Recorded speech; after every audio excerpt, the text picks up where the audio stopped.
The untouchable True School Sports Empire proudly presents something the boxing game's been missing. Hey, what's going on? It's your boy BT, and I came here to talk some boxing with the thousands of True School Sports subscribers. Now, guys, it's been a little bit of time since I last went live, so it's good to be here. It's good to be live once again. Shout out to everybody out there in the world. I'm reporting to you all live and direct from Cleveland, Ohio. Yes, the site of the 4th of July extravaganza. Before I even get into this live and answer y'all's questions and talking boxing and all that blase, let me just say to everybody out there, happy 4th of July to you and your family. And I hope it's a great 4th of July.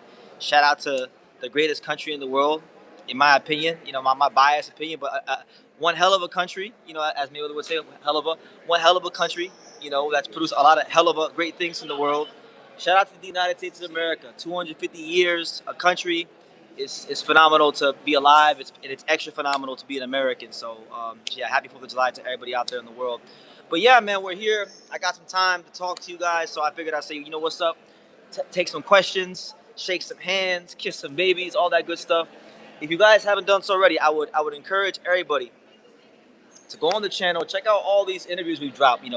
Carl Moretti, Abdullah Mason, Albert Bell, Bruce Carrington, Renee Palacios, damn near everybody on the card, So go check all of it out if you haven't done so already, and I promise you won't be disappointed. But yeah, it's great to be here. It's great to be alive. Let's get to the questions. And guys, do me a favor. There's 13 of you guys here. I need 2 favors from you before I even get started. I need you to smash that like button so that this video gets pushed out in the YouTube algorithms. It takes nothing but like a second to click the like button, and that helps me out. And definitely let me know what city, what state, what continent you're watching from. I'm in Cleveland, Ohio, so shout out to you guys wherever you're at in the world. We got Chris Mayat in the building. Shout out to Chris Mayat. What's up, BT? Shout out to you. Basilic Shrita says BT in the house. Yes, sir. Yes, sir. The Connect. Salute to you. Assassin says, I've got Abdullah winning it, but it won't be easy. Bell is a more tougher fight than Joe Cordina. I just dropped my last final thoughts on this fight, so go check that out already if you haven't. But I think it's going to be a fight where Albert Bell's range, his experience, his know-how. When you're a professional for 28 professional fights, you've been in camp with a lot of top guys. You get all these rounds boxing the pros. One thing about Albert Bell, he may not be spectacular. He's not going to ooh you and ah you with his speed and his power. But his best skill, in my opinion, is knowing who he is and fighting to his strength. So he's long, he's tall, he's 6 feet. He's going to fight to that strength every single time. And if Abdullah Mason wants to have success and deliver a spectacular performance, he's going to have to make sure that his boxing is on point, that his head's getting off the center line. And we can't see the Abdullah Mason that we saw in the Johan Vasquez fight. He's going to have to, mix up his offense and his defense real well. I think Abdullah Mason has more firepower than Bell, but he doesn't have much experience as Bell. So I think, at first I was going Mason on points, but I do think ultimately, it's going to be too late in the fight. I got Mason stopping Albert Bell late in the fight, but it'll be a competitive fight. I think Bell will probably win 3, maybe even 4 rounds. It'll be like a 5-4, 6-3 type of fight going into the 10th, and I think Abdullah gets him out of there in and around the 10th round. But who knows? Bell doesn't have a big reputation for knockouts, but he does he has shown that ability that if you get out of line, he'll straighten you out. So that's what I'm saying. That's where Abdullah has to be sharp and things like that. The fight I'm more excited about, and I would say it's the main reason why I came here, believe it or not, is the co-main event. Bruce Carrington versus Renee Palacios. Obviously, I am part of Team Angelo Leo, so I have a vested interest in fighting Angelo, fighting Bruce Carrington. So I want to see how he look, and I like Bruce as a person. I've been covering him since early in his career, and I've always thought that he would be a world champion. But being a world champion and then being a guy that is going to reign and be solidified, those are 2 different things. I knew he'd be a world champion. I don't know if I see him as a guy that'll be a dominant champion, but we'll see.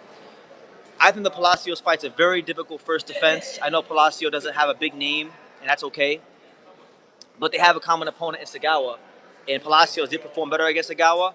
I think Palacios is a blend of youth, athleticism, volume, power, and even a little bit of footwork. I think these things can be very problematic for Shusha. So for me, when I break the fight down, I feel like Bruce Carrington, I'm not saying he has to knock out Palacios, but I think at the bare minimum, he has to hurt Palacios in the first 4 to 5 rounds. He needs to land a couple of shots, or at least one shot, that lets Palacios know, hey, if you cross this line, you're going to pay for it.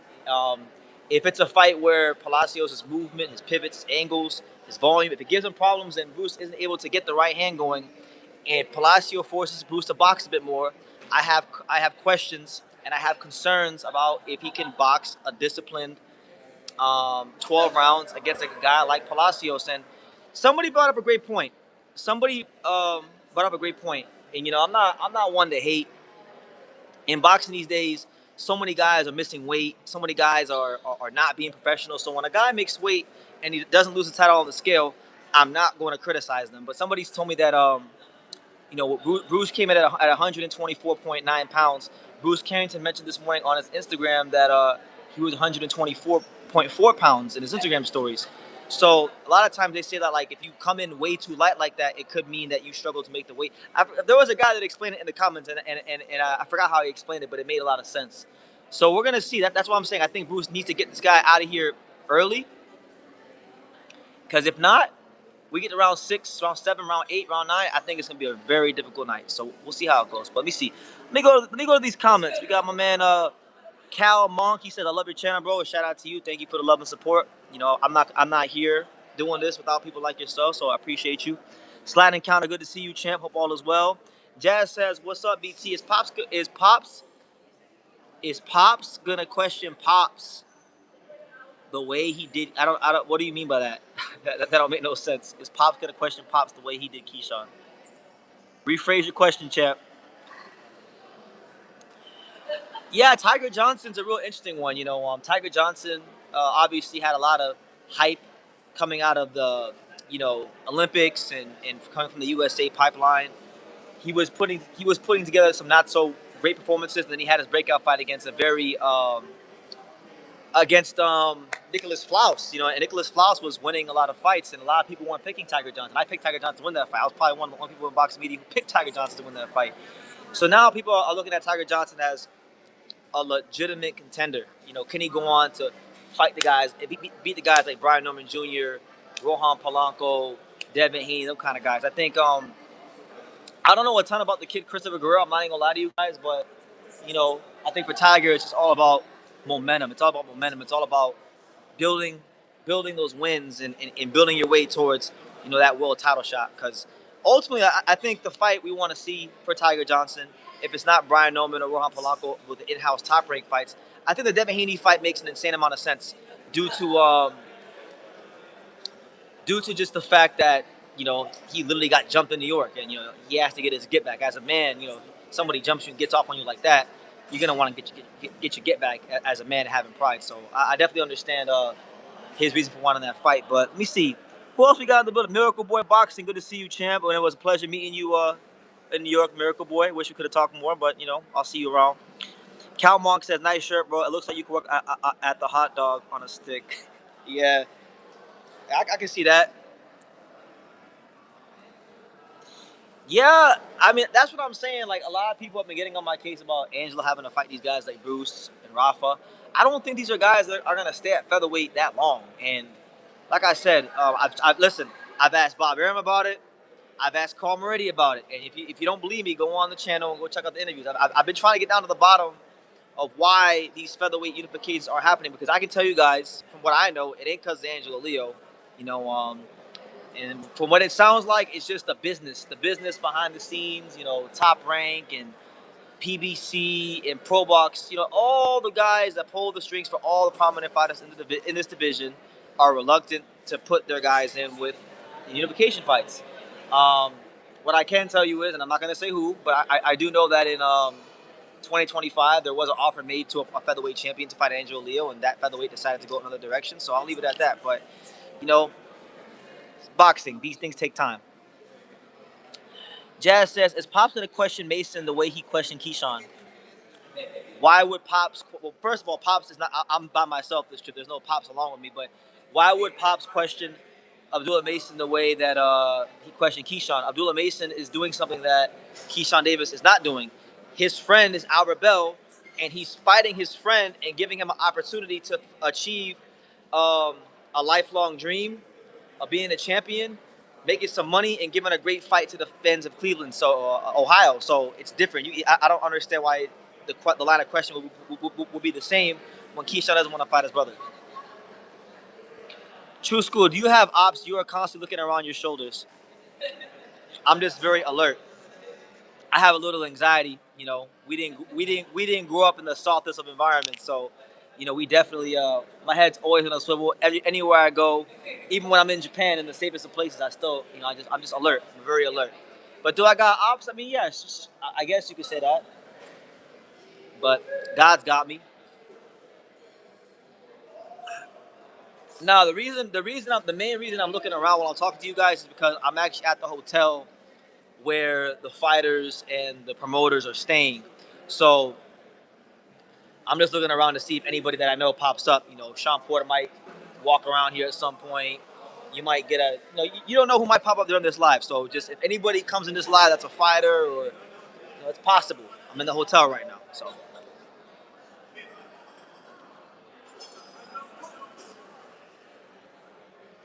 is Jin in the same gym as Leo? I seen them post that they are in the gym and it looked the same. Jin's been going to a couple of different gyms. He's been at Salas because Salas finally got his gym rebuilt back. For those of you who don't know, Ismail Salas's gym got burned to the ground, or no, somebody it either got burned to the ground or somebody crashed into it, but it wasn't up. Like the property wasn't up, so they had to rebuild the gym. So for Jin's last camp, he couldn't go to Salas's gym because Salas didn't have a gym, so he trained primarily with Coach John and Angelo, but he's been going there and he's been going to where he trained last time. So your assumption is correct.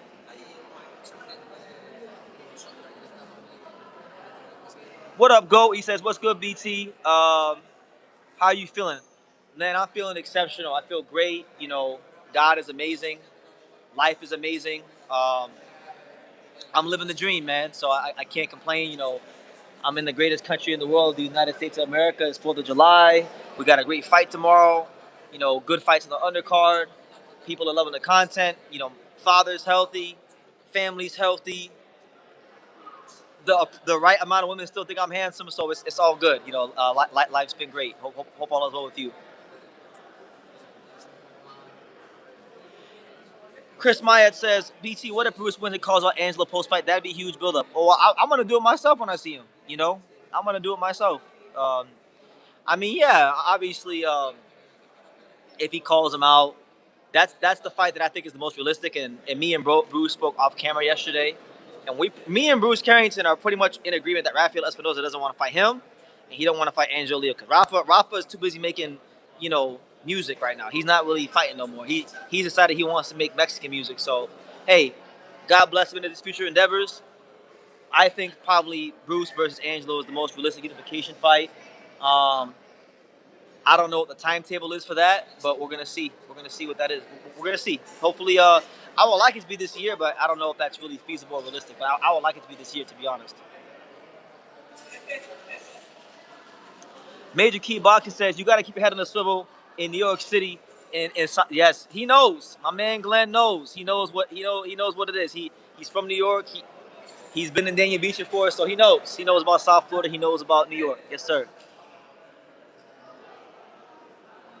Do I think that Shushu and Tiger get the stoppage? I don't think Shushu is getting the stoppage tomorrow. And I'm not. I don't. I'm very. I don't think. There's a great chance he might not win. I've actually went ahead and picked Palacios because I think if Bruce can't hurt him in the first 5 rounds, I don't think Bruce throws enough volume to keep Palacios off of him. So I think it'll go the distance. Whether or not they give Palacios the decision, that'll be up for interpretation. I can see Bruce Carrington winning a controversial decision, but I think it's a very tough fight. And I'll tell you this, if Bruce Carrington were to blow right through Palacios in, like, let's say early in the fight, like if he were to treat Palacios the same way he treated Vivas, to me, I will look at it as a statement. It's not an easy first title defense, so I give him respect. Bruce respect for stepping up to the plate, and I give Palacio respect for stepping up to the plate and making a good fight happen for the featherweight division. And hopefully, if Bruce handles his business, we can get down to business and talk about the unification fights and things like that. Sliding counter says Shushu has the nerve though. He was ranked number 1 in the WBO and chose to go the WBC route. Him, him, me and him had a disagreement on here about it before. What did you tell him? And everybody say what's up to Pops in the chat. You know, Pops going crazy. He said, "F Zoo Boxing. They're not looking really for the best interest of the fighter." Did you read my comment? I read your comment. I watched your Carl Moretti interview, Top Rank. He said that Shushu fight is big. What is Leo going to do? I don't know, man. I mean, I would like in a perfect world, I would like Angelo Leo to fight a voluntary defense because he hasn't fought in 15 months, and it's not fair to go and fight any champion on a 15-month layoff. But I also understand positioning and the chessboard, and I also know that politics is not on Angelo's side.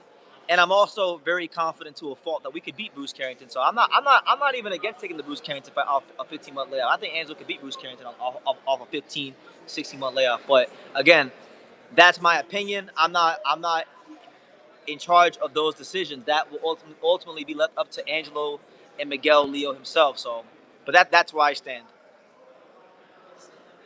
But yeah, guys, get your questions in. I'm gonna be here for like maybe an hour and a half, 2 hours.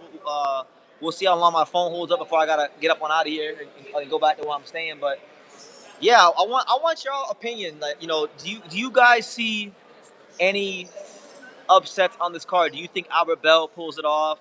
Do you see Palacios pulling it off? Do you see maybe even a Tiger Johnson, getting upset? Who knows? I want to hear from the people in the comments. Could you see a possible matchup between Kid Austin and Abdullah Mason in the future? That's definitely one of the fights I feel needs to get made because they're in and around the same age bracket. I feel like stylistically it's a very dynamite fight because Abdullah Mason has shown that ability to light you up from the mid-range and go for the knockout. And, he's not there to play with his food. And Kid Austin's the same way. He's more of like a inside fighter, really explosive, likes to shift a lot. I think they're two of the more dynamic young fighters in boxing today from an offensive standpoint. And on top of that, you got the dads. I feel like their dads are completely different. Floyd Schofield Sr., he does a whole lot of this and flapping his gums, and he really believes in his son to the point of utter delusion. Valiant Mason, Abdullah's father, he takes the more reserved, more quiet approach, and they just work in the dark. They work in silence, so that's what it is there. Did you see Kenshiro Taraji had a fight in September? Yeah, he's fighting, I believe it's Israel Gonzalez for the world title. So good to see the amazing boy back in the ring. One of the best fighters in the world. One of the future Hall of Famers when he retires, and hopefully he can become champion again. I love Kenshiro. Should be a good fight. Gonzalez. It'll be Israel Gonzalez's 5th world title shot. So it's do or die. It's supposed to be do or die for him, but he just keeps getting title shots. Pop says that Angelo Leo needs to step up and walk all the way to the bank. I mean, listen. We'll see what happens. I spoke my piece on it. I will say no more.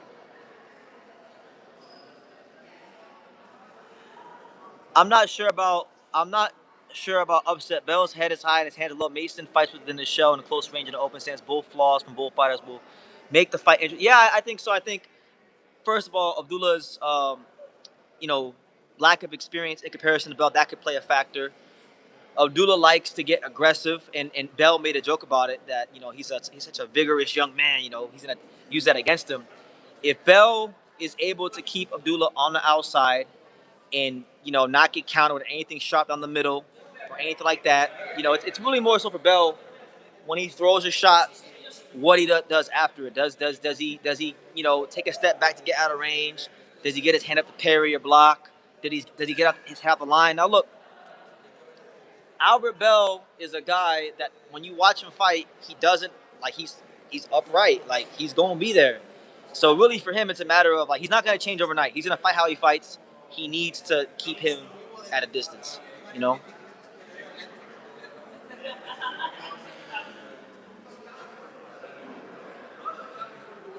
TSM says, I think Foster would beat up Tank in most 135 fighters if he moves up. What do you think?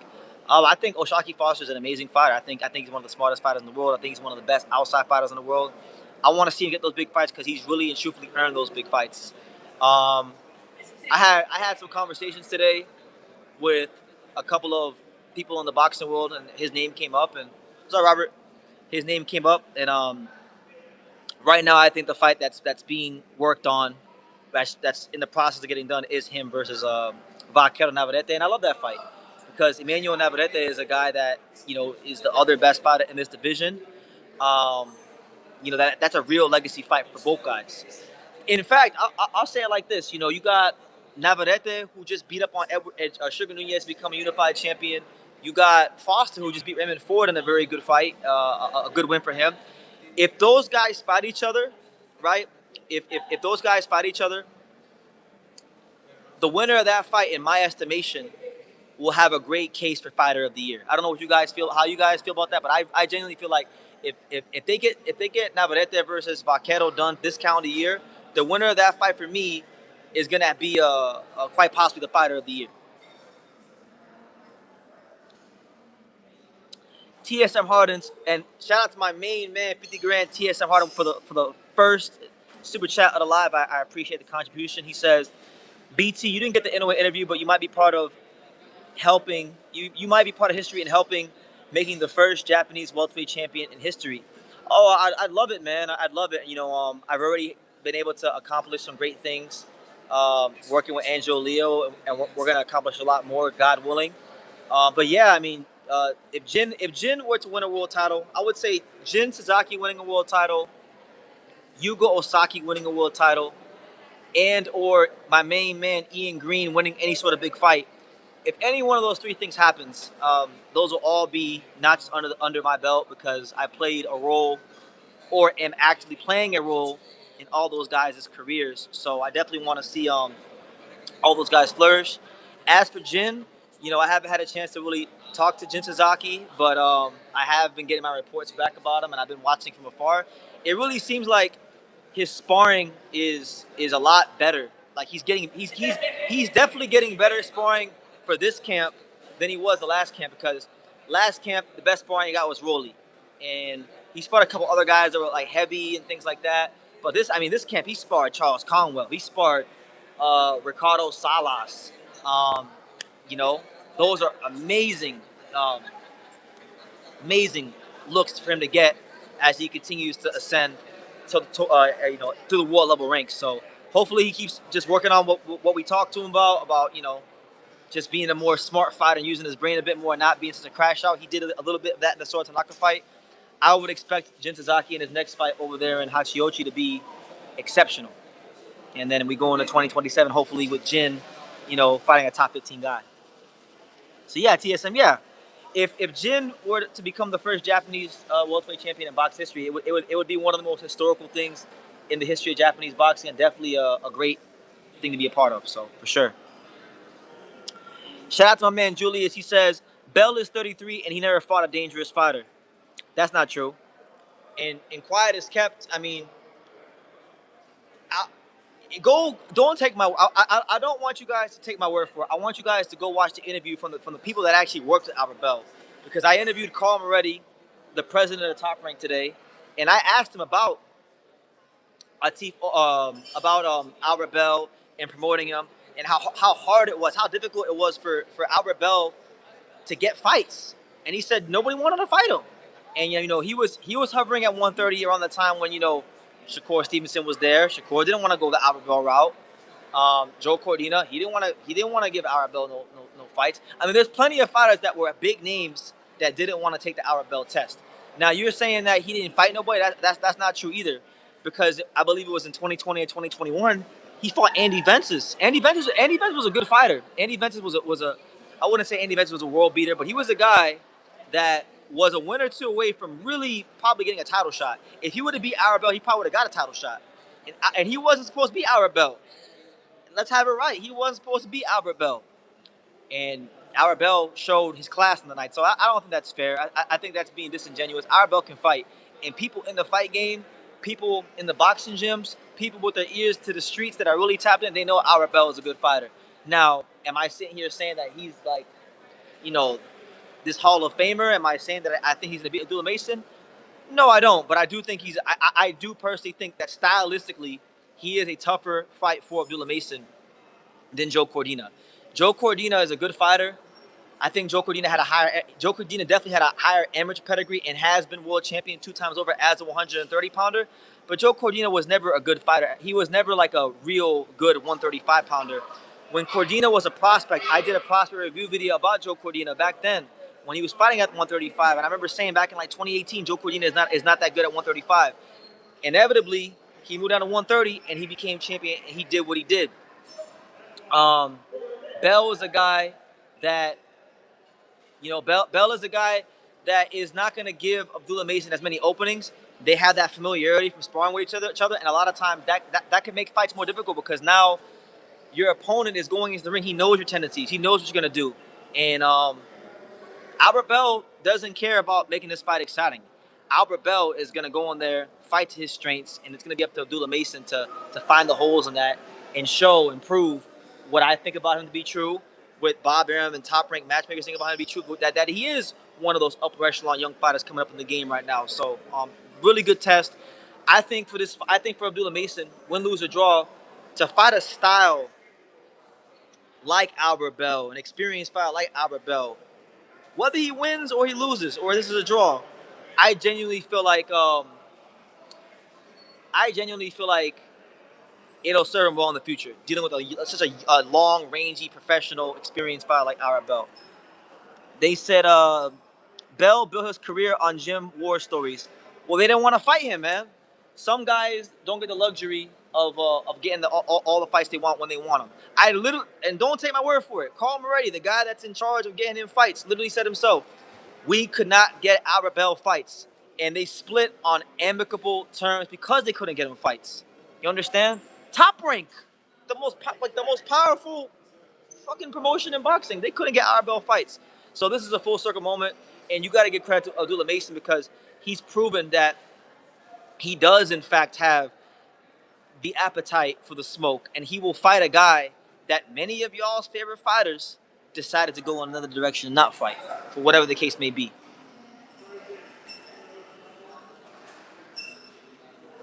Not many African Americans be fighting each other, especially a younger one. Like, I mean, you said it, not me. In this day and age, it seems like it doesn't happen as much. But you said it, not me, champ. So, who do I think would win between Lucas Body and Floyd Schofield? That's a good fight. If they do the fight for the WBA vacant title, I'll probably slightly favor Floyd Schofield, but not by much. Did you hear Crawford, Porter, and Bradley are going to be on the TNT Sports commentary team? Well, I didn't got it. Yeah. I mean, I saw Terrence Crawford today. He was in the building. I saw Timothy Bradley. He said, "What's up, True School?" Salute to Tim Bradley. And And then I saw Sean Porter earlier.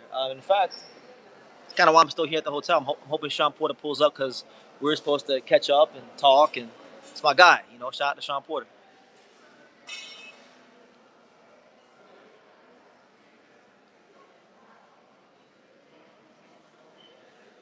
Mason looks like he might move up to 140 soon. He could. It's possible. I think, personally, though, and y'all can tell me what you think in the comments down below, I personally think that Bruce Carrington moves up before Mason. I think so. Mason ain't ducking no other African American like others, and he's not saying that Bell is his brother. Seen the picture when they was younger. That's what I'm saying. Like, you gotta respect it, in the era of Shakur Stevenson and Keyshawn Davis and the Kumbaya buddy stuff. Like, this is how it used to be. Like, this is how it was in the 90s and the 80s. Like, guys could be friends. Guys could really have genuine love and respect for each other. But if that name got put on a contract, hey, it's nothing personal. It's just business. We got 12 rounds to settle the score. You're gonna make some money. I'm gonna make some money. You're gonna feed my family. I'm gonna feed my family. And whoever the best man is will win on the night, and we can go have a beer or get something to eat and be cool after. I mean, that's how it used to be. But I mean, we live in softer times now, so that's why boxing is how it is. Shout out to hold on. I missed a comment that I wanted to get to earlier up there. Carlos wants to know, how do you think the Aline fight would have gone against Angel Leo? I think Raisa Aline would have got annihilated in like 7 rounds or less, honestly. Um, but at the end of the day, he wasn't professional. He didn't make the weight. Um, when you sign a contract, you got to honor your contract, and we're not here to do nobody no favors. So if you could honor that, hey, it broke our heart more than it broke his, because we actually made the weight and we're professionals, and all that time in camp went down the drain. But we're not here to do nobody no favors. So hey, best of luck to him. And God willing, I believe God does have a plan, and things will pan out well for Angelo, because he's one of the best fighters in the world. Sliding Counter says Simon Brown was best friends with Maurice Blocker, and they fought each other in the 90s. Yes, Simon Brown and Maurice Blocker were just as good of friends as Devin Haney or Shakur Stevenson and Keyshawn Davis. And they still signed a contract, they still put them gloves on, and they still went to war. So, I mean, if they could do it, so can you. And there's so many examples. Not Jacopio says, which boxing fight gives you nostalgia, BT? So many fights in boxing give me nostalgia. I'll name you like three to five that come to mind. Riddick Bowe, Holyfield 1, my favorite fight of all time. Tyrone Trice, Simon Brown 1. Jeff Chandler versus Johnny Carter. Salvador Sanchez, Danny Lopez, and then anything Joe Louis. Just anything Joe Louis. Joe Louis, Max Schmeling. Anything Joe Louis. He's still calling Bella's brother and family. That doesn't stop him from making the fight. Shakur is not representative of everyone. That's what I'm saying. Like, look, everybody has their own path. Everybody's their own man. Everybody's their own person. Respect to Shakur Stevenson, But as a fight fan and as someone who loves this fight game on a deep and profound level, I really love what I'm seeing from Abdullah Mason and Albert Bell, because they understand what this is. They're friends, but it's not getting in the way of them putting on a fight and giving back to the hometown fans in Ohio on American Independence Day at that. And I'll tell you guys this: as you guys know, I've covered a lot of fights over the years, and I gotta say, from the energy that was given today in the weigh-in, because they allowed fans to come into the weigh-in, and I'm gonna tell you like this. I'm gonna tell you guys like this. I know we're in Cleveland right now, and I know Abdullah Mason is going to get a lot of support. But let me give some credit and let me give some just due to the fine folks of Toledo, Ohio, because Albert Bell's people came to the weigh-in today, and they were loud, they were spirited, they were determined to lift the spirits of Albert Bell up to bring the world title home back to Toledo. I'm sure for anybody who's been following Albert Bell's journey for all these years, they got to be over the moon about this. I mean, this is like 10 plus years in the making of him being the number one WBO contender, him upsetting Andy Vences, him getting dropped by Top Rank, despite being undefeated, him, going the independent route. Like, he went the independent route, and I don't think boxing fans understand how hard it is when you go the independent route, and you're not getting banko by Top Rank or Matchroom or Golden Boy, and you still find a way to make it happen. I mean, I respect the hell out of Albert Bell. Rob Calico says there's stories around Cleveland that Mason and Bell had plenty of sparring, and Bell had the better of Mason. Could be. I haven't really asked around, and nobody's, even if they did, I wouldn't even say it on here. But none of that matters. None of that matters, because really and truthfully, they didn't get paid for that. That didn't go on their box rec. What matters is come tomorrow night at the Wolstein Center, 4th of July, WBO title, Cleveland versus Toledo, right? But if there is truth to that, that could maybe give a slight mental edge to someone. But once that first bell rings, the guy who's destined to win on the night is going to win on the night. And it's just simple as that. But yeah, guys, it's your boy BT, the untouchable True School Sports Empire. Make sure you guys listen, man. How y'all gonna be stingy with me? I'm over here in Cleveland. I'm putting out content like no tomorrow. Really and truthfully, I mean, there's boxing media here, but there's no Radio Raheem here. There's no Sean Tatel here. There's no Marcos Villegas here. Them guys ain't here. But True School is here, and I'm here for the boxing fans. I'm here for the sports. So hey, smash that like button. If there's 46 viewers, I should have like at least 37 likes. So if you haven't hit the like button, hit the like button so this video gets pushed out to as many people as humanly possible. You know, shout out to you guys. This live is unofficially sponsored by the fine folks at Hot Fries. Shout out to Andy Cap's Hot Fries. If you grew up in the trenches, if you know, you know. You know what I'm saying? But yeah, I'm having a great time. I'm really enjoying this fight week so far, and it's capping off what's been a great trip with Boots Xander earlier, and now this. So shout out to everybody out there that's made all this possible. Okay, Bell might have gotten the best of Mason with headgear on. Wow, yeah. BT, check if you meet any Brits there. They are now getting caught up in the Ohio Civil War, out of place, but they will love it. So far, I haven't really seen any British people. I haven't really seen any Brits, to be honest with you. If I see any Brits, we'll get them on the channel. We'll get them on the YouTube short, so stay tuned for that.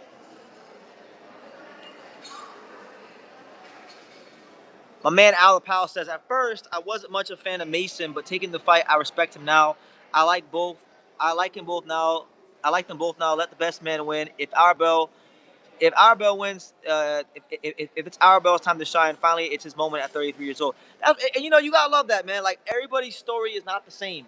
I think boxing fans need to understand that everybody's path is different. Everybody's not gonna be Floyd Mayweather and go 50-0. Everybody's not gonna be Naoya in the way and fight for a world title in their sixth fight. Everybody's not going to always have the promotional backing behind them. And then some guys are going to win titles early in their career, and some guys are going to win world titles late in their career. Everybody's journey is different, but you got to appreciate both sides of the spectrum. Abdullah Mason was a standout amateur. He was signed by Top Rank and was looked after very well from fight one to right now. Looked after well, the right fight to the right time. Brad Goodman, all the great matchmakers, picking the right fights for this kid and building him up to what he is today, which is now the lightweight champion of the WBO. Albert Bell represents the opposite side of boxing. Maybe the guy that was good enough to beat any fighter in the world, but maybe due to lack of investment, maybe his style not being the best for the promoters, it sometimes takes certain fighters longer. But again, if he's the goods, we're going to find out tomorrow. We're going to see tomorrow the truth will be revealed. And I'll just leave it at that, But like I told you guys, the fight that really has captivated my imagination is the co-main event, is Bruce Carrington, is the Rene Palacios fight, because I genuinely feel like, in my humble opinion, people are overlooking Rene Palacios. They're overlooking him. He's not a big name. His biggest win was on Pro Box, right? He's not coming to you guys like with Zamford Promotions backing him, and you're not seeing this guy all over your Instagram feed. So he might get lost in the shuffle. And of course, he's fighting Bruce Carrington at a time where myself and I'm sure all you guys are eager to see the featherweight unification fights. You want to see Bruce Carrington versus Angel Leo. You want to see Angel Leo versus Espinoza. You want to see Espinoza versus Bruce Carrington, and Brandon Figueroa versus Espinoza, and Brandon Figueroa versus Bruce Carrington, and Brandon Figueroa versus Angel Leo. We're at that time, so I get it. I understand why people are overlooking Palacios, but I'm telling you guys right now, Bruce Carrington has to get him out of there early. Like, at least hurt him in the first 5 rounds, because if not, this guy's motor, his volume, his angles, his pivots, his heavy hands, these things will come into play the longer the fight goes on. I'm going to repeat what I said in my video earlier. I like Bruce, all right? I've always talked good about Bruce. I've always thought that he would go. I've said it from the first video I talked about him. I thought that Bruce Carrington would become a world champion. I was always of the belief that Bruce Carrington would become world champion with his talent and top-ranked matchmaking. There was no other way he was going to become a world champion. My issue is, and why I maybe take a little bit of exception, is when people start saying and anointing him as if he is already the best featherweight in the world. And in all reality, if we're just being objective about it, he is the only featherweight champion that won his world title against a non-champion. Carlos Castro never won a world title, and Carlos Castro lost every big fight he ever participated in. That is the truth. That is the facts. That is not hating. And he almost lost. He almost got hurt. He almost got stopped in that fight.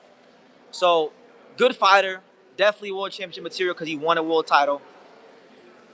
But is he the best featherweight in the world? I don't agree with that. Is he the second best featherweight in the world? Now, that one, I'm not even sure if I know he's even there yet. Espinoza hasn't really fought anybody. I don't know where he's at, but I don't. I don't know. I don't place him where a lot of the boxing world is placing him right now. I think Top Rank has done a great job ever since the Suleiman Montagawa fight of putting him against the right styles to make him look really, really good. Um, Palacios, you can say, has things in his style that are tailor made for Bruce. He does like to come forward. He's gonna give Bruce Carrington um, plenty of counter punching opportunities. There's no ifs, ands, or buts about that. But he's not Dana Coolwell. He's not them guys that he's been beating recently. He's at a higher caliber than those guys, and that was proven when he fought Suleiman Sagawa. So, I think tomorrow we're going to learn a lot about Bruce Carrington, and I'm looking forward to that. And I've already gone on record that said I think Palacios is going to beat Bruce Carrington. So, Osiris says y'all got to stop trying to tell BT Angelo Leo ain't the one at 126. He is the one at 126. That's why all these games got to get played behind the scenes with the politics and the promoters. Because if he was really this easy lick, they would just make the damn fights like they do with all the other fighters that are easy licks. Palacios was lucky to get a win against Sagawa. It was a split decision, and his face was damaged. Carrington's hand speed might give him problems. Palacio, while he comes forward, comes forward, knows how to punch between shots. Well, no, that's why if you watched my video earlier, I said I think either A, Bruce Carrington is going to stop him early in this fight because Palacios will get caught in between the shots coming forward, or he's going to hit Palacios with some shit early in the fight, and Palacios will wear the shots well, and it's going to be a very difficult fight. As we get into like the 6th, 7th, 8th round, later rounds. He knows how to fight bladed too, so footwork has got to be on point. I agree. I think footwork is of the utmost importance for Bruce Carrington. I would say when I break down Bruce Carrington objectively as a fighter, in my opinion, the thing he needs to work the most on is his footwork. To be honest with you, I think that's probably the thing he needs to tighten up on the most. And I don't and ever since the Sagawa fight, I don't think he's really had any fights to really have to work on his footwork because the guys come right to him. Now, this guy's going to come right to him, but this guy, when he comes right to him, actually has the ability to angle off. Dana Kuo comes right to you. Matias Heita comes right to you. Enrique Vivas comes right to you. They don't really fight you in angles. Palacios fights you in angles, and he's in the southpaw stance, and he's got heavy hands. And if the Sagawa fight showed us anything, is that he knows how to wear some shots well. So we'll see how it goes. To me, it's the most interesting fight on the card. I think the fight does go the distance, and I think Palacios will do enough to get a decision. Now, whether or not they give it to him, I'm not so sure. But I do think the story of that fight is going to be people are going to say, if Bruce goes the distance with this guy, people are going to say, well, Bruce Carrington, he's not that good, or maybe the weight affected him.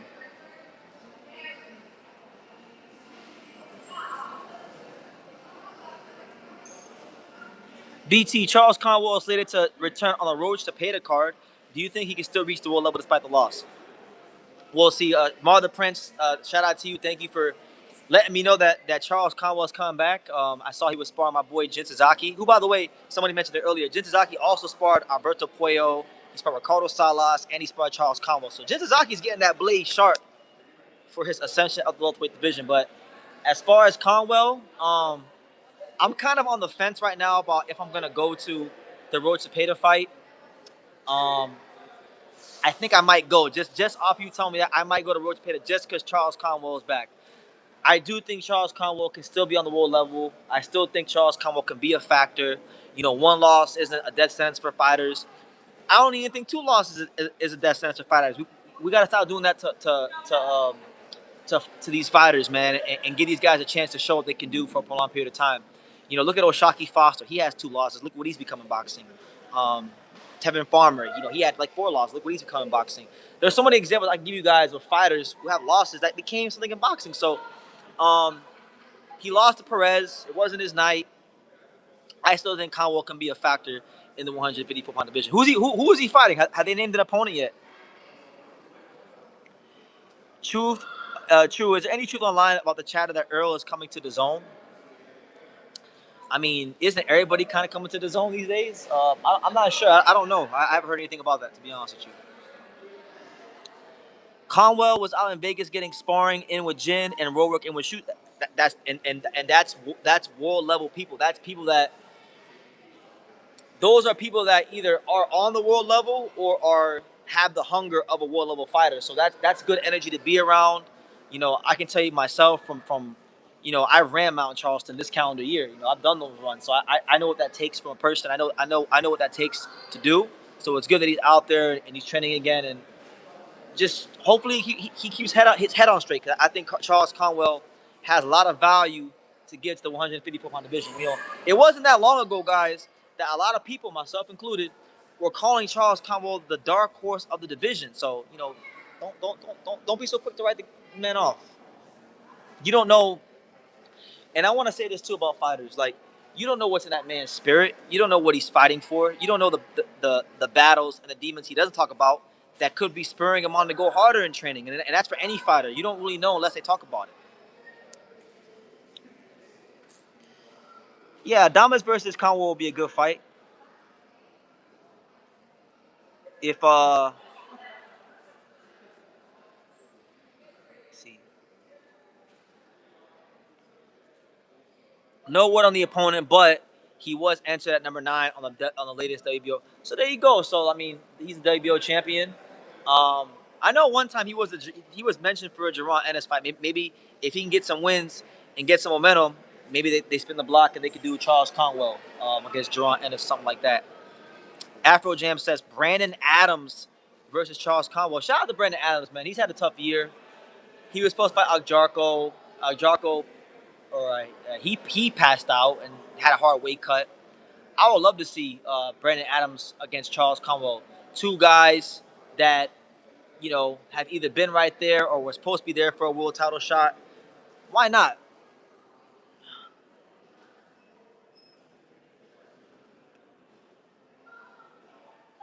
Yeah, get your questions in, guys. It's your boy BT, Brendan Taylor, the untouchable True School Sports Empire. As we wind down and relax, we've had a good fight week so far, a good couple of fight weeks, and hopefully you guys have been enjoying the content. I'm trying to figure out what's the next fight I'm gonna go to, guys, because I'm gonna be in the UK in August on August 29th when Mosey Itama fights Phil Hergovich. I've already booked my ticket to the UK. I've already got all that situated. I'm about to get my accommodation soon for that, so all that's damn near squared away. But in between that, you got other cards. Like you got Pacheco taking on Emmanuel Alim, and then you got a bunch of guys on the undercard like Chop Gonzalez, Frank Espinoza. A lot of good prospects. I might go to that show. I've considered it because August 1st is Lamont Roach versus Zepeda. I might go to that show. I've already applied. And then Zuffa Boxing's doing a show in New York City against Richardson Hitchens. So I might have to do a poll. I might have to poll the audience. I might let you guys pick where I want to go, where I should go if I decide to go to any of those fights. Because if I decide to go to any of those fights and not just stay home until I have to go to the UK, there's a lot of options to pick from. So what do you guys think? If between Hitchens' card with Zuffa, Pacheco out there in LA, Zepeda and Tevin Farmer, and then what? I think you got Claressa Shields in Atlanta. Of those 4 cards, list them in chronological order. Which cards do you want to see me cover? Rob Calico says, BT, of all the cities you visited covering boxing, which city got the best? I can't answer that, man. I don't partake in those activities. I'm a Christian man. I can't tell you. But good question though. BT, I was thinking yesterday, Paramount bought.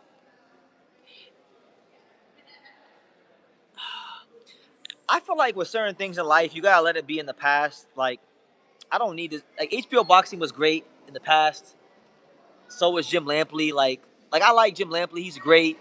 He's like the Michael Jordan of this whole commentary thing. He's great. Like one of the true all-time greats of what he does. But like he ain't what he used to be. He worked the show for the Zone, and his commentary wasn't what he used to be. So let the past be the past.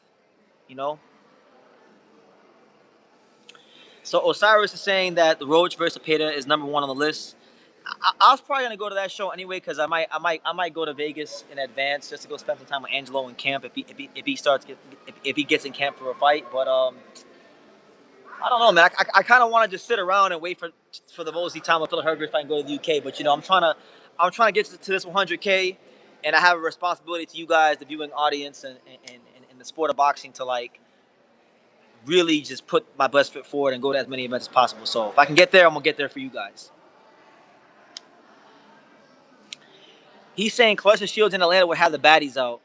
I might pull up, man. What's crazy? So with Clarissa Shields, I had a chance. I used to see Clarissa Shields all the time before she turned pro. Early in her career, she used to be sparring at Fifth Street Gym, Miami. We used to talk sometimes on Instagram like 10 years ago. Um, but I've never ever covered a Clarissa Shields fight. So shit, I might have to go do that just to check it off the list. That is, after all, whether you like it or not, the greatest fighter, the greatest American fighter in the post Floyd Mayweather era. Nobody's more accomplished than her. How are you gonna celebrate 100,000? I saw Greg Hackett just do a raffle for hitting 20K. So Miguel Leo, one of my great friends, Angelo Leo's dad and trainer, one of the best trainers in the world, he told me a while ago, back in 2024, that he was gonna throw me a party at Circus Sports, which is like the big casino they sponsor Angelo. So he said, "Look, BC, when you hit that 100K, we'll throw the party for you at Circus Sports." So that's gonna be the move. I'm probably gonna do a party in Vegas. I'm gonna do a party in South Florida, and then I'll probably do one in Japan. I'll probably do one each place. So, because I've been working very hard to get to that mark. So, it'll be a great time. Stream the party for us if you can. I think I'm going to. Because I met this one girl down in Miami recently who does streaming. I might have her do it. Shout out to Malik. Dog, that actually sounds like a great time. I might as well go live. I'm gonna do it. I think I'm gonna do it. I'm gonna get somebody else to stream it for me though, because I don't want to do that. I don't want to be here scheduling lives and nah, man. I'm gonna stream it. You know, invite some of my close friends in the fight game, some beautiful women, and just have a great time. Just enjoy the. But that listen, we can't even think about that, man. We got work to do. We're still building the channel to 100K. So yeah, I appreciate everybody. We're like what? We're like almost an hour in. So you guys got me. You guys got my time for at least an hour longer. If the live gets lit, I might extend it to 2.5 hours, 3 hours. So get your comments in, get your questions in. Definitely anything you want to ask, boxing or non-boxing related, I'm here. I'm here. Listen, I'm chilling. I'm in the hotel right now. I'm eating I got my hot fries here. I got my Coke here. Eventually I'm gonna have to get back into camp mode and not eat this bullshit. But right now, we're gonna enjoy, you know, our hot fries. What are my thoughts on Tiger and Bomac? Well, I mean, Tiger did a great job his last fight against Nicholas Flaus. I'm not sure Bomac trained for that fight, but I think it makes sense. I mean, Tiger Johnson has a style that I'm not gonna say he's like Terrence Carr, but he does similar things here and there. Obviously, not as good. I think it makes sense. I mean, Keyshawn Davis. I kind of look at Tiger Johnson as the Keyshawn Davis replacement because Keyshawn Davis was part of the camp. He went and he's doing his own thing. He's being trained by what's that guy my dad got into an argument with when he was calling Keyshawn and Shakur buddies out there in Virginia? Dorset Barnwell. He's being trained by Dorset Barnwell and them over there in Virginia. And he went his own route. He did what he felt was best for him. But now enter Tiger Johnson. I think Tiger Johnson, it might be a blessing for him. So we'll see how he looks tomorrow. If he beats this Guerrero kid, I want to see him against Rohan Polanco or Brian Millman Jr. next. How do I feel about Zuffa boxing as a whole? I don't have any strong feelings for or against. I've said it many times. I'm giving Zuffa boxing a 15-show grace period. So even if I have my own beliefs or preconceived notions, I'm not going to make any harsh judgments until after the end of Zuffa boxing 15. Right now, I think the next show, which with Aaron McKenna and Etinosa Oliha, that's going to be Zuffa boxing 10. So we're still I'm going to give it some time. Yeah, I'll leave it at that. Hey man, celebrate 100K like that. Like the celebration might end around. True, you're right, Osiris. If we do the Vegas celebration, the Miami celebration, and the Japan celebration, yeah, they might not end for like a whole calendar year. Bomac is great for Tiger. Tiger loves those step backs and trap, but is no. Yeah, and Tiger. One thing about Tiger is Tiger's very good at punching in between the shots. You mentioned the traps, and one thing about Tiger too, and I think he's kind of unlocked more of that now because I think he's finally found his weight class. He was fighting at 140, and I don't think 140 was really his optimum weight class.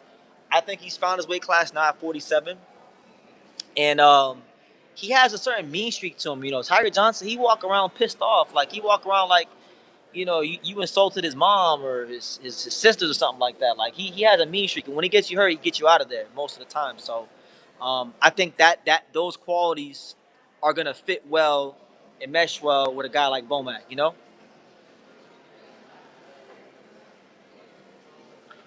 What's up, Paul? Yeah, Tiger Johnson has a serious chip on his shoulder because I feel like Tiger, a lot of guys he probably feels from his Olympic class get more hype than him. He probably, anybody who really believes in himself, um, you're gonna always feel like you're at that top level. Like me, I've always felt for years that I'm the best boxing channel on YouTube, no matter who has more or less subscribers. I just feel like when it comes down to talking boxing and getting people the best, rawest content, I think I'm the best, right?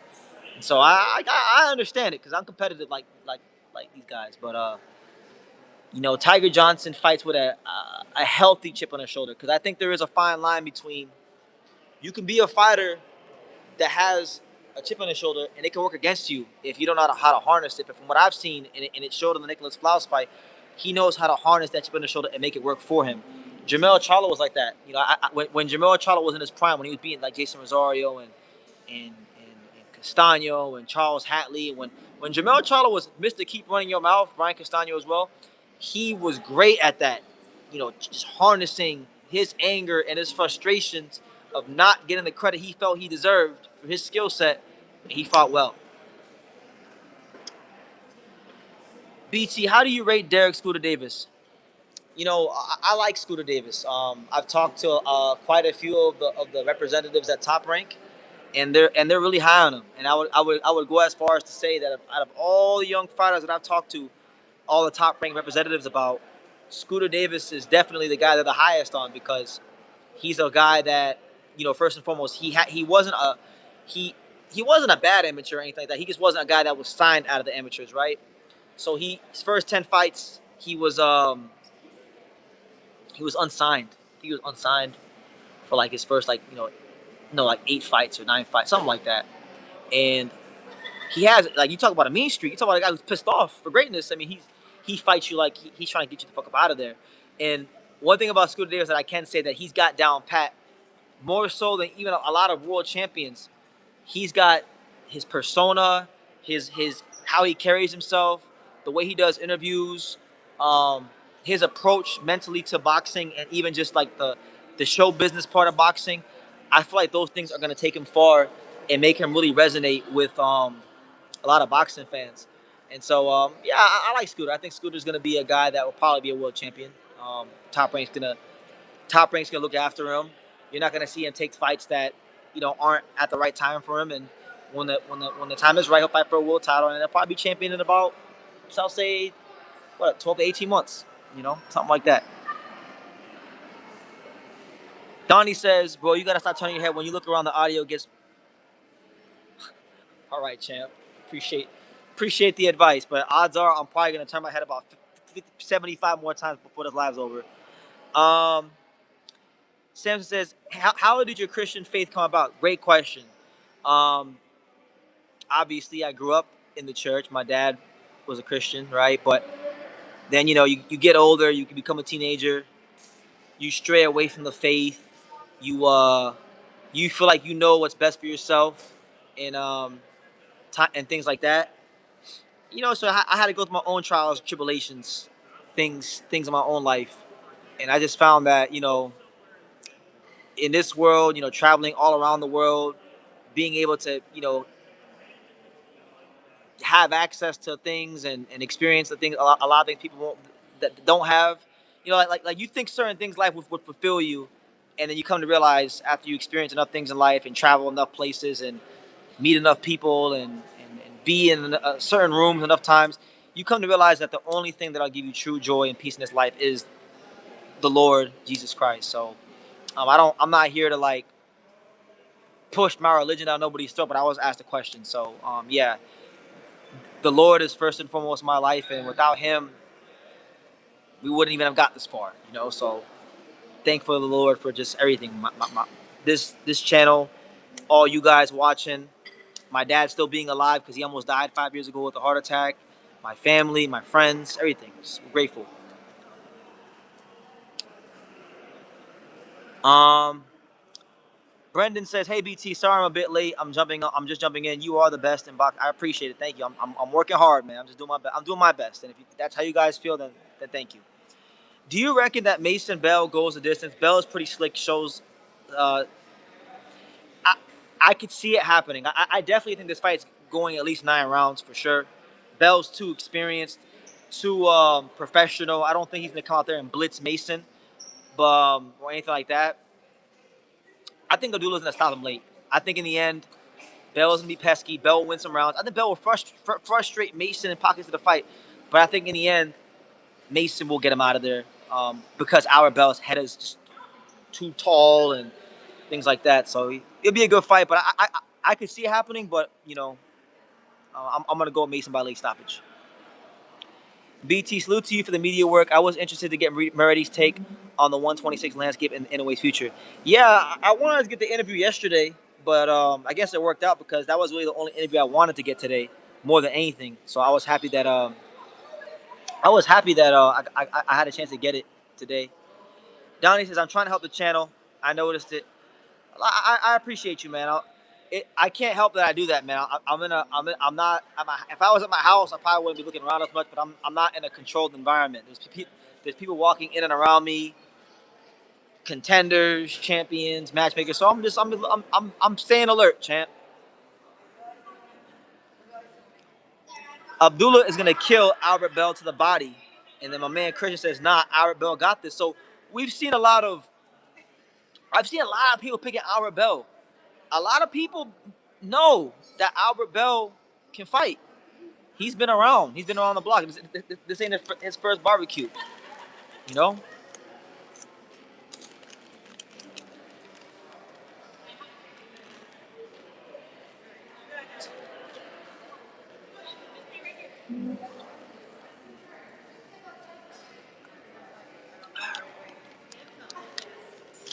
But yeah, talk to me, guys. What's up? Dog says that he really wants to see the Fedora versus Boots fight. I want to see it too, but I don't think PBC lets it happen. I think Fedora probably fights the Ermaj Hardy Besh guy, or maybe they dig up Jamel Charlo, or maybe Earl Spence beats Tim Tszyu. Earl Spence Fedora, because remember it was Earl Spence that got in the ring after Fedora beat Tim Tszyu in the first fight. So I think that's in play as well. What are my top 5 favorite movies? It doesn't have to be in order. That's a great question. So BT's top 5 favorite movies, in no chronological order: Paid in Full, Dude, Where's My Car, Napoleon Dynamite, Hackers. That was a good one with Angelina Jolie. One of the first movies she did, Hackers. And then my 5th movie will probably say like uh, Rocky 4. We'll go Rocky 4. Yeah, that's a strong fight right there. Paid in Full, Dude, Where's My Car, Napoleon Dynamite, Hackers, and Rocky 4. Yeah. When is Angela Leo fighting next? Whenever God permits, champ. I don't know. If I knew, trust me. If I knew, you wouldn't have to ask me. The news would be out there. Angela would be here on the channel telling you guys. But right now, there's no news. All I can say is something is being worked on. I just can't say what it is. I can't say what it is, and I can't say who, and I can't say when. But something is being worked on. So I'll let y'all know. I'll leave that to you guys.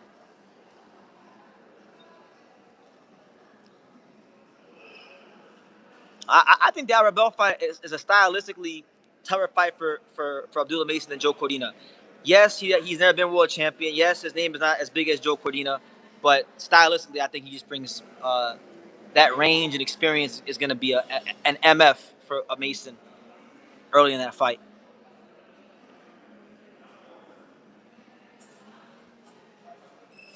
I remember Mason used to fight on damn near every top ranked show prelims for 2 years. Nobody noticed him. Now he's the man. Well, I noticed it, and I'm gonna tell y'all that y'all want to hear a true school exclusive. Y'all want to hear about what it takes to be great in the sport of boxing. I'm gonna tell y'all. I'm gonna tell you guys about the kind of character that Abdullah Mason has and why he is where he's at in the sport of boxing as the youngest world champion in it. So the year is 2022. I have a good relationship with Abdullah Mason's older brother, Amir Mason. He fights as well. Good, nice person. Amir Mason. I told Amir Mason and the whole Mason family. I said, hey, if you guys ever come to South Florida, if you ever come to Miami area or Fort Lauderdale, and you want some sparring, let me know, and I'll make my calls, and I'll get you some sparring. Right? So I told him that. About a year or so went by. They came down. They actually took me up on my offer. They came down to South Florida. So what did I do? I made my little phone calls, got them some sparring in West Palm Beach, got them some sparring in Miami on South Beach, and they got some good work. And Abdullah Mason and his whole family, they had like a SUV. So Valiant Mason, the father, brought Abdullah and all the brothers, the whole Mason five in this SUV, and they didn't come to stay in the hotel. No, they came down to South Florida and they slept in the van, in the SUV, because that's what it takes when you want to be great. It don't matter. It doesn't matter if you gotta sleep on the train. It don't matter if you gotta sacrifice sleep in general. If you really want to be successful, you will find a way come hell or high water. And that's what I saw from him 4 years ago. And that, along with his talent level and his work ethic and him being so grounded, is why I have always been high on Abdullah Mason.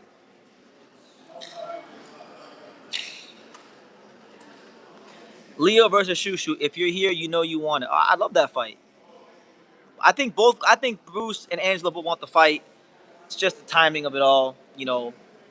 I still part of me still believes that Top Rank wants to get Bruce Carrington a voluntary in New York City. That's my honest opinion. Even though this is a voluntary, I still feel like they want to bring him to New York as a main event before he fights in the unification fight. Angelo, through no fault of his own, hasn't been able to fight this year because of the IBF and Rai Salim. So he's gonna want to. He's gonna need a voluntary because he hasn't fought for like 15 months. So if they do fight, a realistic timetable I think they do fight in is probably in the spring of next year, in my opinion. I could be wrong. That's just my opinion based on what I know from both teams and both camps. I'm not against doing the unification fight this year. I think Andrew could beat Bruce on a 15, 16-month layoff. For Abdullah to be only 22, I like some of the looks he's getting. He's fought a young, tough, come forward fighter in Noakes, now a rangy veteran in Arabelle. Yeah, and he's got great sparring over the years. I know he's sparred some top guys. I mean, we mentioned Angelo Leo. I know he sparred Angelo Leo out there in Vegas before. I heard that was amazing work. Who else? He sparred. I mean, he sparred Arabelle, right? He's fighting Arabelle now. He fought Sam Noakes. He sparred all kinds of guys throughout his career.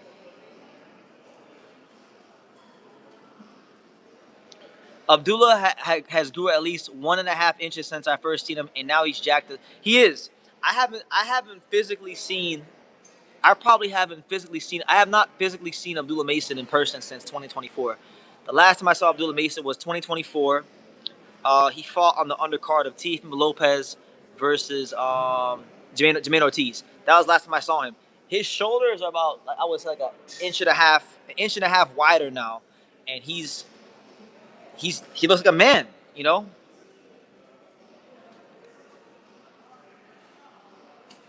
A lot of y'all are mentioning William Score. William Score fought today. I didn't even realize that William Score had a fight today. So y'all could put me on game. What did our buddy? What did IBF championship great William Skull do today?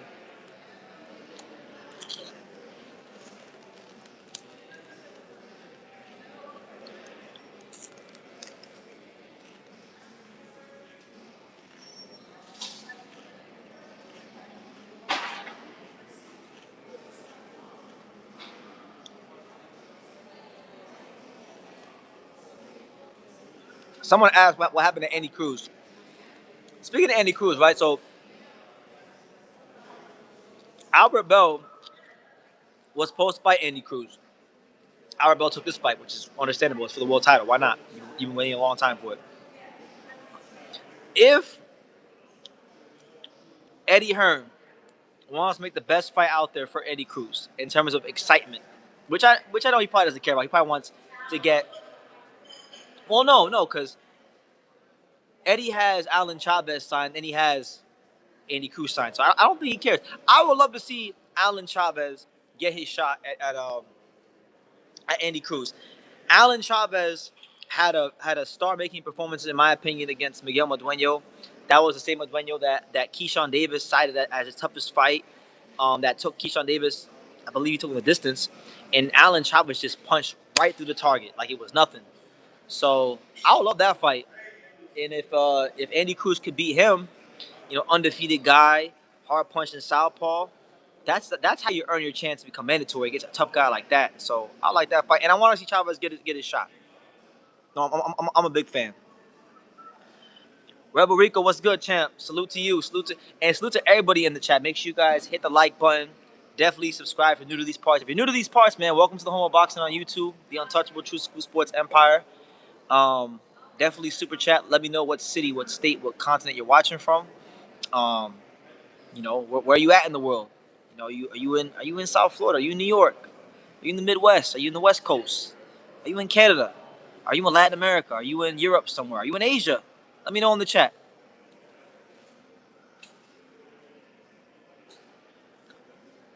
I'm gonna check out that card because I've seen people complaining about how bad that card was today over there in Germany. But look, guys, I know JustAKidFromDania is the WBC heavyweight champion, but let's be real. Like German boxing on a whole is not the strongest. So you can't really expect too much from a German boxing card. I've never heard of this guy that Sebastian Bandura is getting ready to fight. You're talking about Ermaj Hardy Besh, the sniper. I'm very familiar with him because the one time I ever did any sort of commentary with my dad, me and my dad did commentary on the inaugural Glenn Johnson Road Warrior Promotions card. The now defunct Road Warrior Promotions. They did like 3 or 4 shows. But me and my dad commentated the first one, and I'm sure it's here on YouTube. He fought on that card. And he's a good fighter, good mid-range fighter, southpaw. He used to spar a lot with Pistol Pete Dobson. He used to also spar with, I think, Xander Zayas here and that. Could be wrong with that one, but I know he sparred Pistol Pete Dobson a lot. He's a solid pro. He recently fought what's his name? Bakary Samake from France and wound up upsetting him. So yeah, he's a solid pro, but obviously not the fight we want to see right now. We got Charleston, South Carolina in the building. Shout out to Charleston, South Carolina. Cleveland, yes, the land of the heartless. 216, yes sir, yes sir. Cleveland, what's up?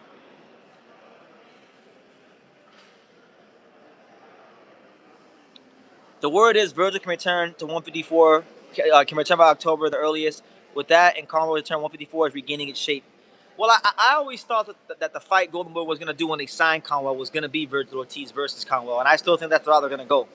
So if they both look impressive, and they both do their thing, don't be surprised if you see them just stick Virgil and Conwell versus each other straight away. Christopher Guerrero, who Tiger Johnson is fighting, I'm not gonna lie to you and act like I know a ton about him. I don't know a ton about him. I believe he's undefeated. I think he might be like 21-0 or something like that. Shit, let's take a look at him. Christopher Guerrero.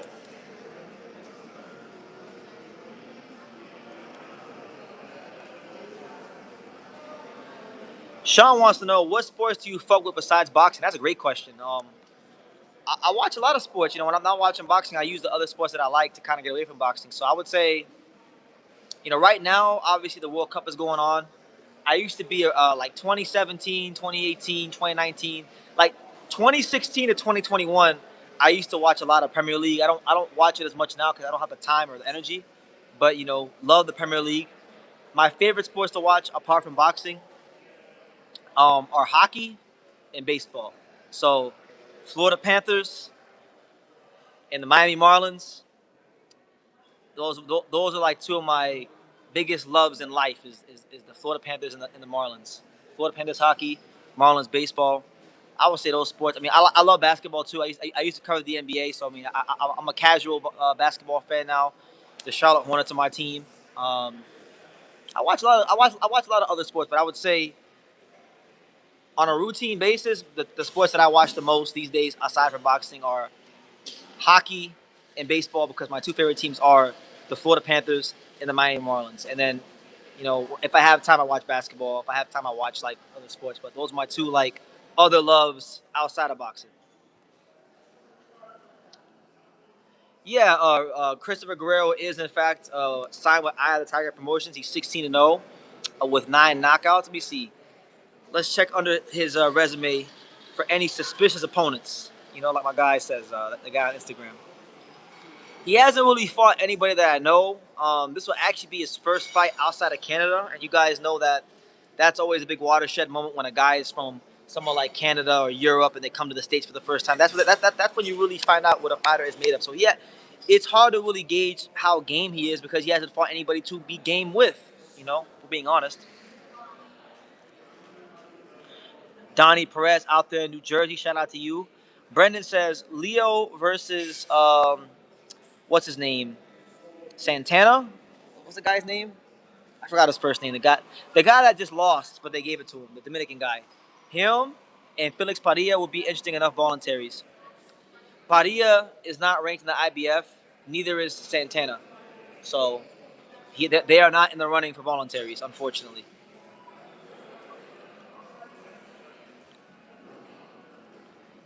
Yeah, David, tell him.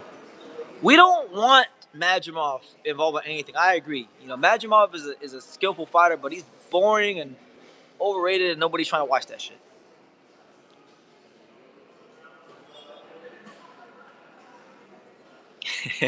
Hyro's out here quoting paid in full. He says, "What the fuck is the use of having soldiers if you can't use them? That's why I'm BT. That's why I do what I do, man." He's over here quoting my man Rico from Paid in Full. Alpo from Paid in Full.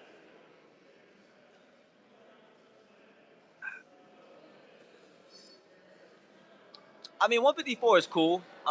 It's not my favorite weight class. I think it's a good weight class. I think it has good talent, but really good talent. But it's not my weight class.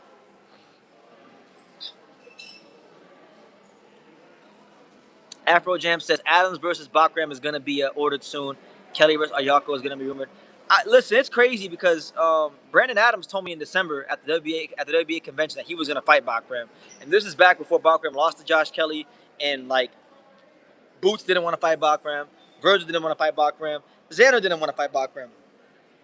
It's when all these guys made Bakram look like he was the biggest killer in boxing, and he was saying back then, "I'm going to see you soon, brother. I'm going to fight you."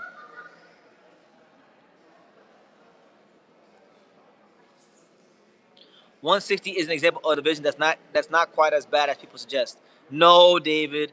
160 is terrible. 160, objectively speaking, 160 might be the worst division in boxing. Because look, I mean, Johnny Beck was the best fighter in the division. He's moving out the division. You're mentioning Shane Mosley Jr., Jesus Ramos. You're mentioning like good little fighters, decent fighters. All right, these guys are not on the upper echelon of the grand scheme of boxing. All right, and we're talking about the middleweight division. This is a glamour division. This is one of the most historical divisions in boxing. You understand me? Um, nah, 160 is terrible. 160 is absolutely terrible, and there's no ifs, there's no ands, and there's no buts about it. Like, look, I think Amari Jones is a good fighter. I think he's got some talent. He's got some upside.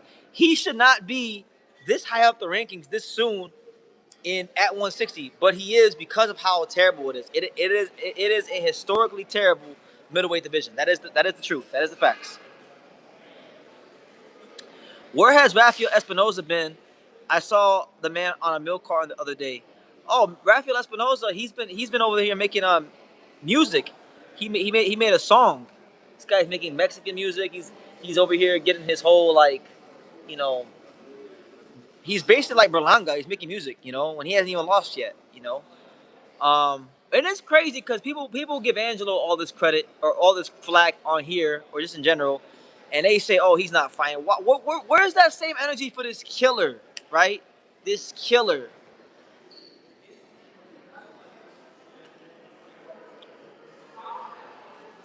Also, fans who keep acting like a few American fighters is the whole division. No, of course not. There's always great fighters, awesome fighters from everywhere in the world in divisions. But I'm gonna tell you this right now: the middleweight division is terrible. It is sorry. American, European, Asian, aliens, Latinos. It is a terrible division. Have I heard anything on Lomachenko's return? Nothing. Nothing as of yet. I'm gonna tell y'all guys this about boxing right now because I had some very productive talks today with very influential and informed people in the sport of boxing, and I'll leave it at that. There's not a lot of opportunity out here for fighters. There's not a lot of money. There's not a lot of dates. It is as bad and as barren as I've ever seen the sport. You got a lot of you got a lot of matchmakers right now that are frustrated that they can't really do their jobs to the best of their abilities because you know your top rank doesn't have the resources they used to have. Same thing goes for Golden Boy. Same thing goes for Matchroom. Boxing's kind of at the mercy of Turkey Halal Sheik. It's kind of cornered the market. Networks really aren't involved like they used to be because boxing's burned up every network at this point. You know what I mean? So it's just really interesting times we're living in. So, and this isn't exclusive to like just prospects, but no, like world champions are having a hard time. Guys that were on the pound and pound list, believe it or not, are sometimes having a hard time getting the fights they want to happen in their career. So, no, I have not heard anything about Lomachenko's return. Amari is all right. He ain't Boots or Iglesias though. Love that hard hitting Cuban. Yeah, Amari is a guy like he's one of these guys in the American boxing circle. He's getting a lot of hype, and I do think Amari is good. Like I've seen Amari spar high level fighters. I mean, I've seen him spar guys whose names you would know and do his thing. He's good, but I'm not ready to anoint him the way some people in American boxing media and American boxing are. But he's good.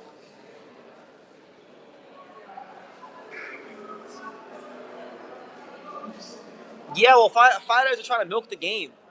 It's like fighters are always trying to milk. Like a lot of these fighters are trying to milk the game, and it's like that's why I'll tell you guys this. I don't know how far Scooter Davis is gonna go in boxing. I do think he can become a world champion, but one thing that I really liked about Scooter Davis was the fact that he was just so like he had this mentality where he's like, yo, I'm down to fight anybody. I'm down to make it happen, and I'm down to just really and truthfully like do my thing in the sport, leave my imprint on the fight game. And whoever I gotta fight, I don't care if it's someone I love, someone I hate, or someone I don't care about. Whoever is on that contract, that's your ass. And I just really appreciate his mentality. But I've been around boxing long enough to know, and I've been around enough fighters at different stages of their career to know that he's in that stage right now where he's young and he's there. He's trying to prove himself and get his name out there. So right now he's happy to be interviewed. He's happy to do all those things. But a lot of times with these guys, when they win and money starts coming in, it's not the same as it's going to be at this stage. So we'll see what happens when he starts winning and making real money and winning world titles and things like that. Then we'll see. But I hope he stays like that. Cause I told him, I said, man, please, for as long as possible, stay just how you are. You're great how you are. Johnny Perez says, I'm hyped about the new TNT boxing deal. It only seems like they're not promoting it enough. Yeah, I mean, it's kind of hard to promote because it's on the 4th of July. Everybody's with their kids and all this stuff. Hopefully, this card could be a good introduction and build towards, this being something that works out long-term boxing.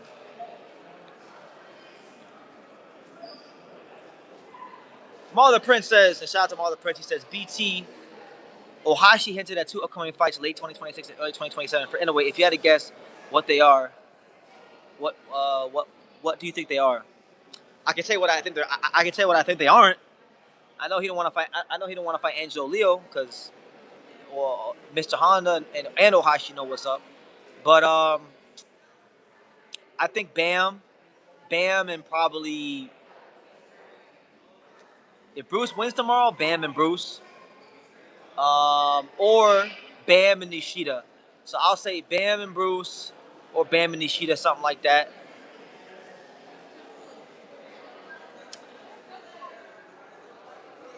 Kyoto says, "Did you hear that Brandon Figueroa is trying to fight Tomoe Kameda now?"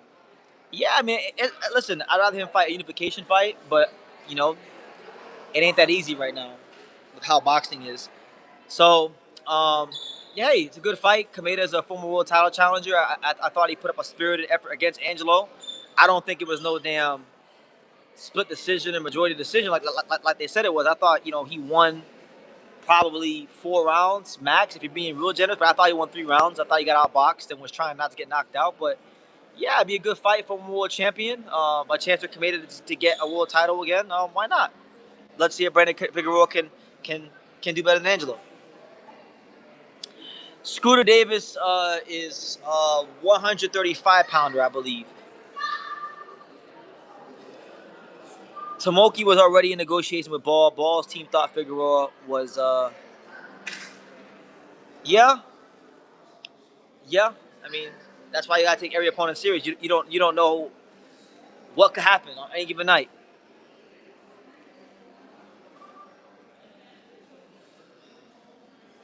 Yeah, those are all good fights, Brennan. Mason, Bam, Ryan Garner, Boots Ennis, all good fights. For me, to be honest with you, the 2 fights I'm looking forward to next.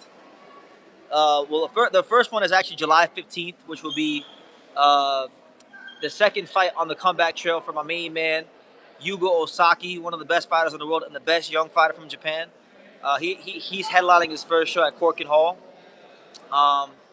But as far as big fights, the next fight I'm looking forward to really is that Mo Saitama, Philip Hrgovic. I'm going to be there. My second time in the UK. I'm really excited about it. I'm excited to go to my first fight in the UK and see if this Mo Saitama hype is real and see if my boy Philip Hrgovic can go on there and show the world wrong,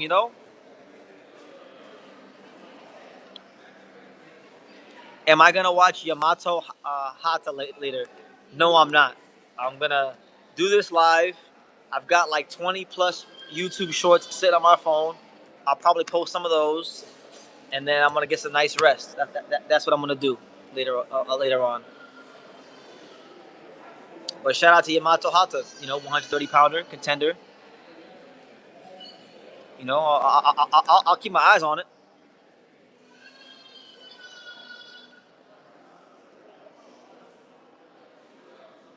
Oh no, for sure. I think in the Moses fight, the speed I think is definitely going to be the biggest factor in favor of Moses. That's what they're banking on. But if Philip can negate that speed and get to the middle rounds, which I think he can, Moses is in trouble. Do the other Mason brothers have the same style as Abdullah BT? So the other 2 Mason brothers, because there's 5 of them, and 2 of them are on this card. So the 2 that are on this card, you got Abdul Rahman Mason and you got Ibrahim Mason. So Ibrahim Mason, I remember when and I've interviewed all these guys. I interviewed all these guys back in 2022 when they came down to Miami. I think I might be one of the only channels in boxing who's individually interviewed each Mason. But Ibrahim, from what they told me and from what I've seen on film, he has the most speed. He's the youngest of the Mason brothers. He's 2-0 with 2 knockouts. He hasn't really fought anybody. This guy he's fighting on this card is Eric Hanley. He's from the Bay Area. I talked to his coach yesterday. This is pretty much it for him because he's like 31 years old. He got to make it happen in this fight against Ibrahim. Ibrahim, a lot of speed. The main thing they used to go on to me about Ibrahim was just his speed. I haven't watched him fight a ton, but I remember seeing him hit the pads a couple years ago. He was really, really fast.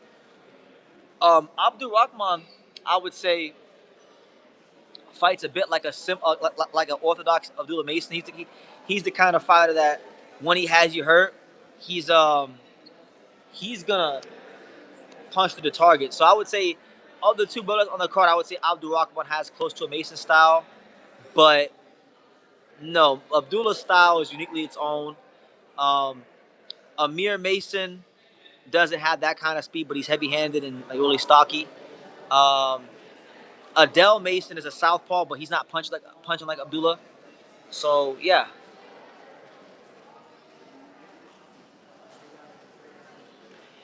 BT, do you think it could be the Nishida for Shogatsu Japan New Year? Possibly, possibly. I mean, I, I don't know if it's gonna be that fight with Nishida, but I hope they do some sort of big fight on New Year's Eve in Japan this year because I don't want to like jinx it, but there's a good chance I'm probably gonna be in Japan for New Year's Eve this year. So I would like to go to a New Year's Eve fight. I had a chance to go to one back in New Year's Eve 2025. So yeah, December 31st, 2024. I went to when Hayata Tsutsumi fought, and I enjoyed it. I want to experience it again. Aiden says, you've been doing YouTube long. I've been lurking you since I got into Japanese boxing. You are good at promoting them in English. I appreciate it, man. And listen, shout out to you out there in Japan. Shout out to all the Japanese. Because one thing that I've been told a lot by a lot of people in Japan that I met out there when I go out there is that the ones that are learning English that love boxing, they watch my Japanese boxing videos to practice their English and their retention skills for English. So I'm glad I can serve a purpose beyond just even um, boxing content. You're learning a whole new language because of my videos. So that's awesome. And I'm hoping that not I'm hoping I'm go this year. This year I'm gonna finally sit my ass down and start really putting real effort to like learning my Japanese because I think I owe it to the Japanese fans and myself to know a lot more than I do. So yeah. Can you speak on Michael Angeletti? It seems like he's getting no fanfare. Oh my God. I can't really speak on Michael Angeletti because I haven't had a chance to really sit down and watch him, which is crazy because he's already ranked. I believe he's the mandatory now. He's been like one of the top guys on my list to do a video about, and I still haven't even got around to it. And I feel bad about it because I hear he's really good. I've seen highlights here and there, but I'm not gonna lie to you.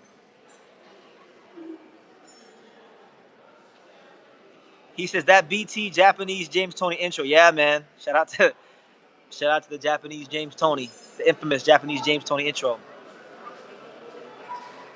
He says you're bringing us to them. You're saying that I'm introducing the Japanese fighters to the Japanese people. Is that what you're saying? BT, does Caleb Plant need a tune up or can he go straight into a Jamel? He's probably gonna do a tune up fight. You know, is Leo unifying?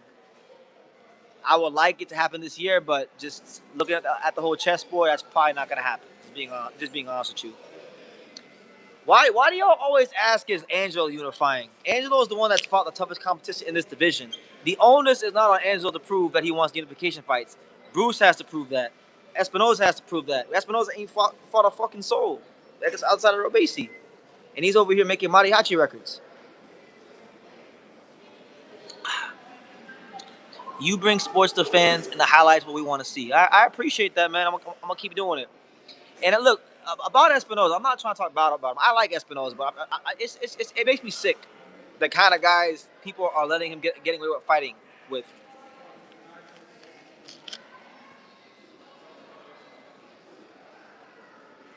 It's a pity that Canelo and Billy got postponed. I was hoping for them, on the card.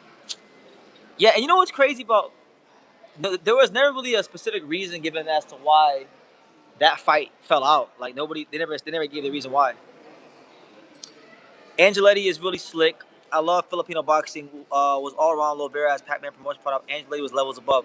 Well, Kenneth Lovera is a fun fighter. He's a guy who can punch hard. He's the kind of guy that you got to get him in front of the right guy to win a world title. So Angeletti, from what I've heard, is a slick fighter, counter puncher, multifaceted. So a guy like that can figure out a guy like Lovera if he don't get clipped. That's fair, but Angelo Leo in the unification will be major for him, in my opinion. I agree with you, and I'm not gonna get too deep into it, but like I have some different opinions from people in the team, about the unification fights, and I want to do it this year. I want to do this shit this year, but obviously, fair is fair. He's been kept out of the ring because of nonsense from the politics of boxing, so it's not smart to go into a unification fight 15 months, 16 months layout. But listen, man, we can beat these guys. BT, will Alvarez and Billy being moved to October, do you think now Foster can be added? I really feel like Oshaki Foster versus Vaquero Navarrete should be its own card. Yeah, Canelo and Billy. I mean, guy, let's be real. Canelo Alvarez is at the twilight of his career. He's gonna fight in Saudi freaking Arabia. They don't need to put Oshaki Foster versus Navarrete and ruin what's a real legacy fight by putting it out there.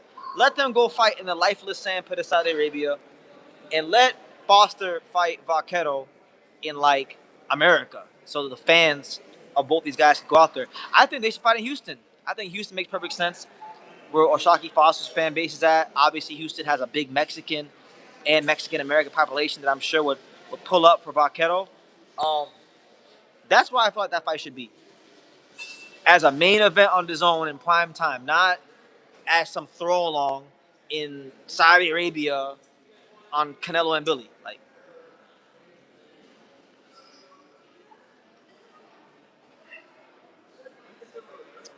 BT, is Gary Antoine's energy weird when it comes to Shakur? Am I tripping? Um, he's been all over the place because I interviewed Gary like a month and a half ago and talked to him about Shakur, and he seemed like he was very up for it, but now he's saying something else. So I don't know. I mean, and it doesn't matter if his energy is good or if it's bad. Shakur Stevenson's not fighting no Gary Anton Russell. You know what Shakur's probably gonna do? Shakur's probably gonna go to Zuffa Boxing and fight Raul Valenzuela. Are you guys ready for Shakur Stevenson versus Raul Valenzuela? Are you guys ready for the highlight packages on Paramount Plus of Shakur Stevenson and Raul Valenzuela? Because y'all better get ready for it. Oh, it's coming. Oh, what did Kurt Angle say? Oh, it's true. It's damn true. How many more fights do you think Abdullah has at 135, BT? It's a good question. It really shouldn't be many more longer. He's having. I mean, he's really sucking down to get down in weight. Yeah, I don't know. I would say no more than probably 2 at max, and that might even be pushing it. I don't know. I don't know what the situation is. I'm not sure if Abdullah Mason has a nutritionist, but I don't know. Is Angelo a full-blooded Mexican? His dad is literally from Chihuahua, Mexico, but his ancestry, if you trace it back, has some Chinese. So that's why El Chinito is his nickname, because he's chinky-eyed a little bit. He looks kind of Asian. So, yeah. But that boy from Albuquerque, he American. He's American. He's a Chicano. All right, guys, we got like 20 minutes left. We're at the 100-minute mark, so we're at an hour and 40 minutes. I'm gonna go like 20 minutes, and then I'm gonna fill it out. I'm gonna see where we're at after these 20 minutes, and then after that, if it don't get a little bit more lit, then we'll have to bow out gracefully. But maybe we'll go probably 10 minutes past the 2-hour mark or something like that, because I do gotta get some rest and work on some other pieces of content. But I had to come through and say what's up to you guys. Emiliano Vargas versus Shakur Stevenson. Get ready. Nah, that's not happening. You think so? You think Top Rank's gonna chuck their young, good-looking, pretty boy, 140-pounder that was the son of a former world champion to Shakur Stevenson? That's not happening. Okay, so somebody mentioned something about. Let me see something. Huh. So someone had mentioned where was it? Leo versus Gonzalez is probably the voluntary out of the mid-ranked IBF fighters I'd want. And we'll have to see, man. We'll have to see where the chips fall. You know, we'll have to see where the chips fall. I personally don't think he's gonna get a voluntary, and I've been very adamant about that. Like, he should get a voluntary, but I don't think he's getting a voluntary. Just being honest, but we'll see how it goes. Everyone else gets voluntaries. Espinosa, everyone get. We don't get voluntaries. So I am. You by yourself? Yeah, I am. I'm just talking. You're just talking to the I'm talking to the audience. Huh? Almost 2. Do you want to come say hello? Do you want to give your insights? We need your insights. We got Sam Garcia in the building. What's up? What are people saying? Are they talking shit about you? No, actually, somebody just said that they get comments on one of your fighters, Tony Hirsch. They said Tony Hirsch been killing it. Oh yeah. So this is the brain trust of Tony Hirsch right here. You know, Tony deserves all the credit. Tony and his dad and Daniel Castillo, they're great guys. The people that are watching me on YouTube right now. Oh yeah. Yeah, I'm just live. You've been on there a long time. Yeah, almost 2 hours. I'm almost done though. Almost done. Yeah, I've been here for a minute, guys. So you guys asked me earlier, like, why am I looking over there? So to my left, whenever I would look over there, they had Brad Goodman sitting over there, the matchmaker at Top Rank, Mackenzie Kramer, the assistant matchmaker, Sam Garcia, who you just saw. Great box people, you know, and real supporters of true school sports. So definitely rock with them.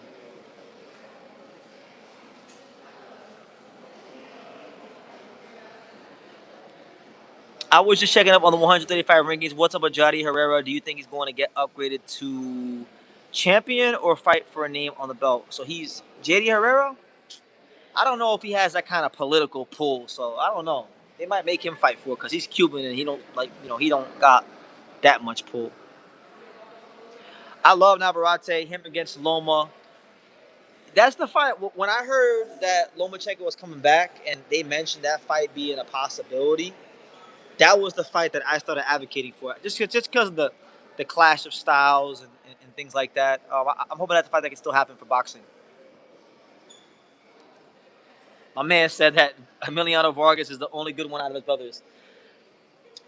I mean, he's the only guy that's a world level fighter for sure out of his brothers. You know, Fernando Vargas Jr. and Amato are good, fun, entertaining club show fighters. But yeah, I would agree with that.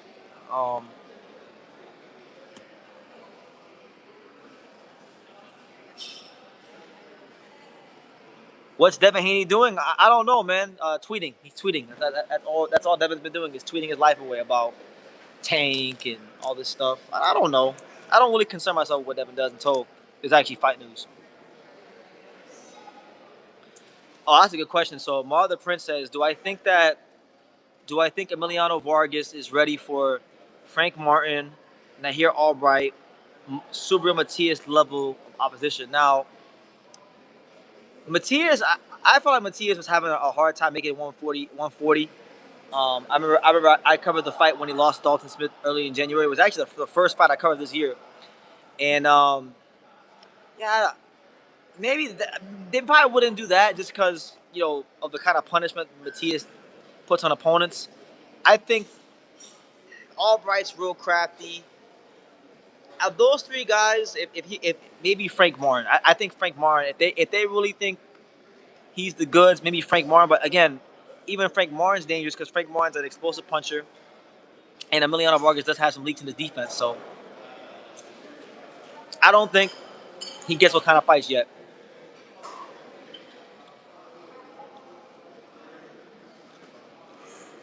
Emiliano Vargas versus Ernesto Mercado was not happening anytime soon. I don't see that as a fight that could get done anytime soon, but I like it. I feel like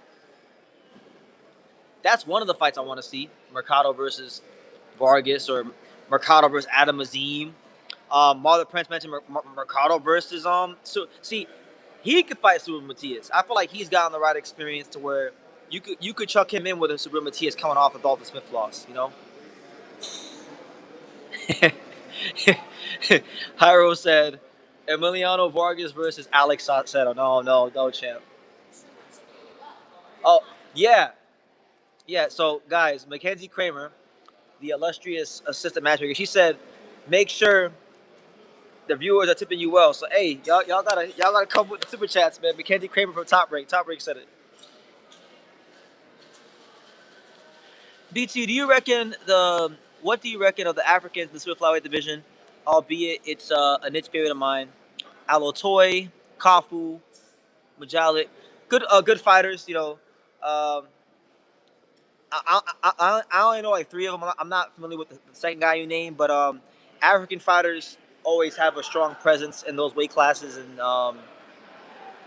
yeah, I'm sure a South African fighter or an African fighter is going to win a world title in the next year because that's what generally tends to happen. Oh God. Emiliano Vargas versus Jose Pedraza. No, that's too much. We've already used and exceeded our Jose Pedraza credits. We no more Jose Pedraza. We used him for Mercado. We've used him for Keyshawn Davis. We can't use Pedraza no more in boxing. Oh, he was the guy that beat Charlie Edwards. That's right. I forgot. Okay, I forgot his name. Yeah, he's good. He's solid from what I've seen. Jack Turner, I like. I like Jack Turner. Big, strong kid in the low weight classes. Can punch. I like him. Has a menacing kind of attitude to him. I think Jack's pretty cool.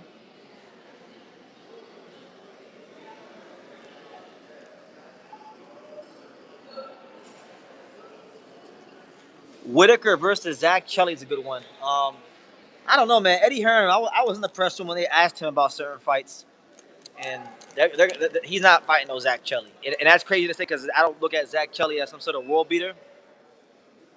But, like, you got to understand, Ben Whitaker is probably one of the most famous active boxers there is, as crazy as that is to say, because he's got – I saw a stat where I think it said Ben Whitaker has one of the top 5 highest social media followings of any active fighter in boxing. And he's already got, like, brand endorsement deals. And, like, he's one of the few guys that really transcends to the casual audience. As crazy as it sounds, just because of his style and how he is. So they're not going to throw him in there with anybody that you guys want that's at extreme risk until it makes financial sense.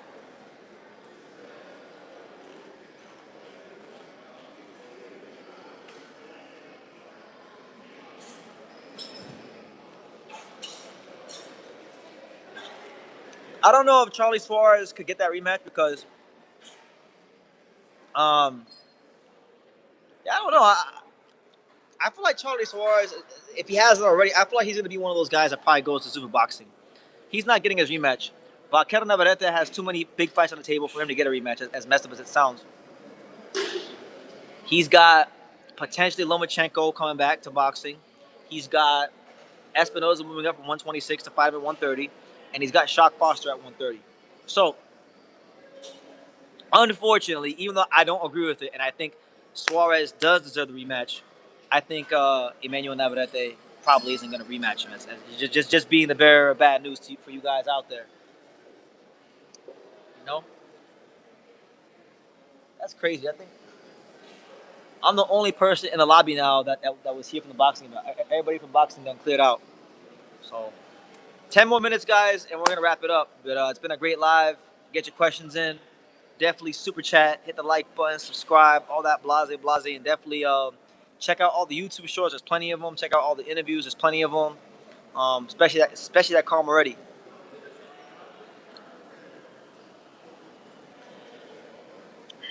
I like Albert Chop Chop Gonzalez. I think Albert Chop Chop Gonzalez is better than some of the guys that hold belts, to be honest with you. If you want my honest opinion. Good fighter.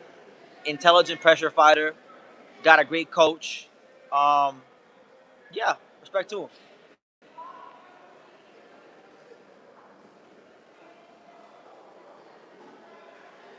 If I was a matchmaker and I could put 2 fights for Abdullah Mason, let me see. What 2 fights would matchmaker BT like to put for Abdullah Mason? So, but he's the WBO champion. So I would actually revisit the Joe Cordina fight if he gets his stuff straightened out. I would like the Joe Cordina fight. Um, I don't think the Murataya fight is feasible, and I don't think it's gonna happen. Um, so I'll say Cordina, and then after Cordina, if he beats Cordina, I would like to see Abdullah Mason fight Kid Austin. I think the Kid Austin fight's an amazing fight, especially if Kid Austin fights for the WBA vacant title and wins, then I would like that fight. I think that fight does good business. Spence opened as the favorite, BT. What do you think? I think it's really hard to quantify what Earl Spence is at this moment in time because he hasn't fought since he got whooped by Terrence Crawford. I mean, yeah, that's just really just betting against Tim Tszyu. I mean, I don't know what else I can say. Like, you're really, it's not really having. If they're making Earl Spence the favorite, it's not so much a belief in Earl Spence because Earl Spence hasn't given us anything to believe in over the last 3 years. He hasn't fought. It's more so a disbelief in Tim Tszyu and what he is at this present moment. My man right here says BT Hayato Tsutsumi, the real Tsutsumi, returns on the 14th. Let me see, who's he fighting? Who is Hayato Tsutsumi fighting?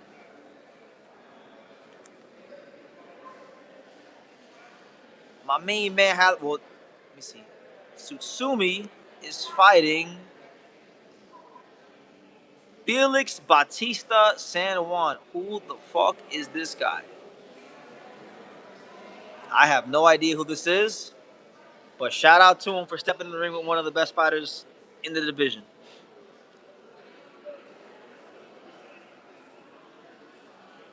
Navarrete knows what he is. He himself is getting overhyped for beating Nunez, who himself was overhyped because of Kakashi ducking him. Facts. Facts.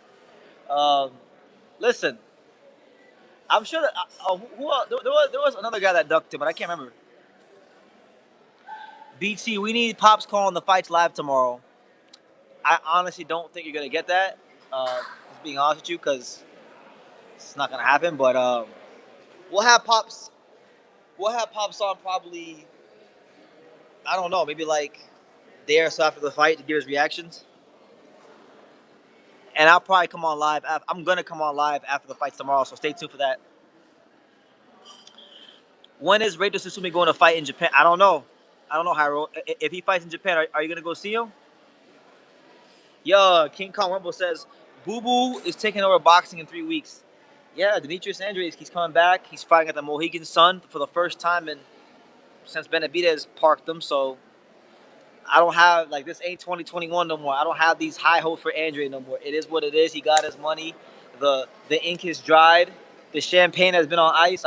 To me, it's effectively over. He ain't gonna be no world champion again or be in no big fights. But I hope he can salvage what's left of his career. So it's unfortunate he didn't become all he could have been, but at least he made great money. Natural paid him a lot of money when they got involved in the U.S. market and things like that. So we'll see how it goes.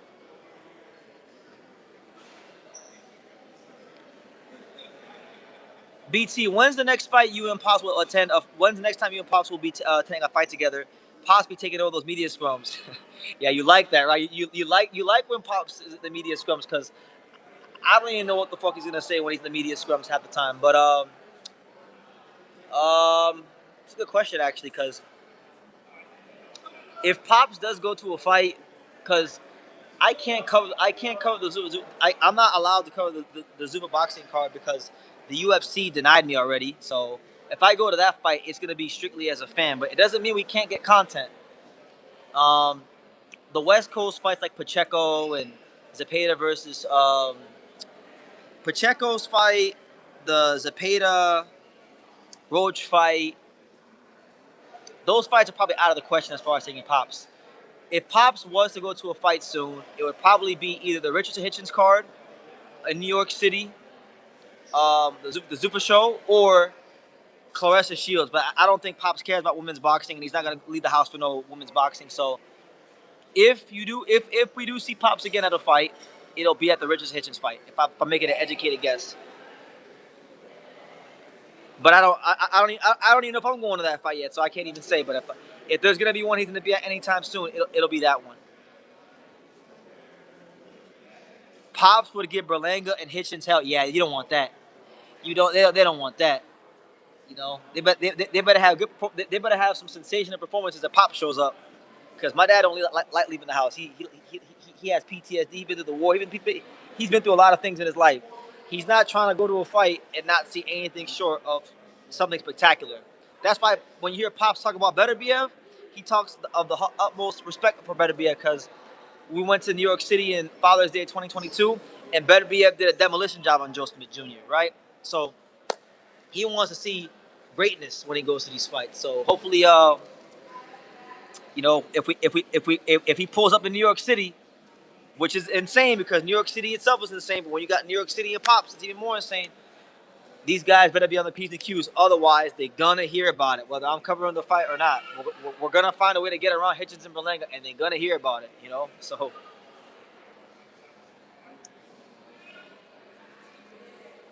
Top Rank has all the featherweight champs with the exception of Leo. Don't you think Top Rank is willing to send Leo an offer to fight one of their 3 champions?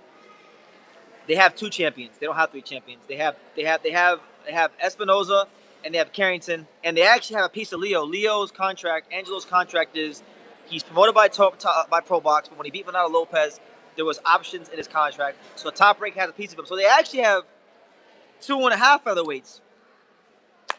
Yeah, I mean, they could send an offer. It'd be great if they did. We'd love to fight. I just can't get around Emiliano or Azim. They bang, but they are heels. I don't know what you mean by that. Did Zuffa ruin Edwin De Los Santos? His best win just became his worst loss. Damn, that's crazy to think about. I think it's just inactivity. Like, you got to be a very special fighter to have a long layoff and come back sharp. And it requires literally an obsession with boxing where you don't leave the gym when you have a layoff. And most fighters aren't like that. Most fighters, if they don't got anything coming up, they're gonna balloon up in weight. They're gonna enjoy life. They're gonna drink. They're gonna smoke. They're gonna have a great time with the missus, and that's gonna be what it's gonna be. It's only a handful of fighters that can have crazy layoffs and stay in shape and fight on like a 15, 16-month layoff and we come back and just be razor sharp. And it's like the most minuscule percentage you could possibly imagine. And he's not one of them guys. If Earl Spence beats Tim Tszyu, I firmly believe PBC will try to do Earl Spence versus Fundora because remember, they put Fundora in the ring or Spence in the ring to face off with Fundora when Fundora beat Tim Tszyu back in 2024. So I think that'll be revisited if he is victorious over there in the land down under in Australia.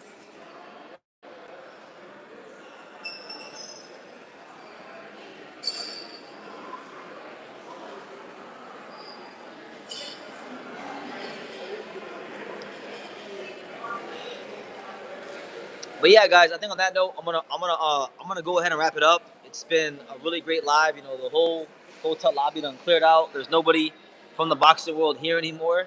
I've been here for 2 hours. I'm already tired to begin with, so I gotta get some rest. I gotta go work on other content. But I appreciate everybody for stopping by, tuning in, and just showing me love. I appreciate everybody's support all around the world. You know, I wouldn't be able to cover these fights and get around these people if it wasn't for you guys. So thank you guys for all the support and love, and I'm very grateful for that. Tomorrow will be fight night, so there will be content. There will be plenty of shorts. There will be post-fight interviews, and I will be live tomorrow. So I'm going to say sometime within 2 to 3 hours of the conclusion of the fight, I will be back on here live once again to give y'all another 2 hours, and it'll be the immediate aftermath of whatever the hell plays itself out. So listen, you guys have an exceptional 4th of July with your families.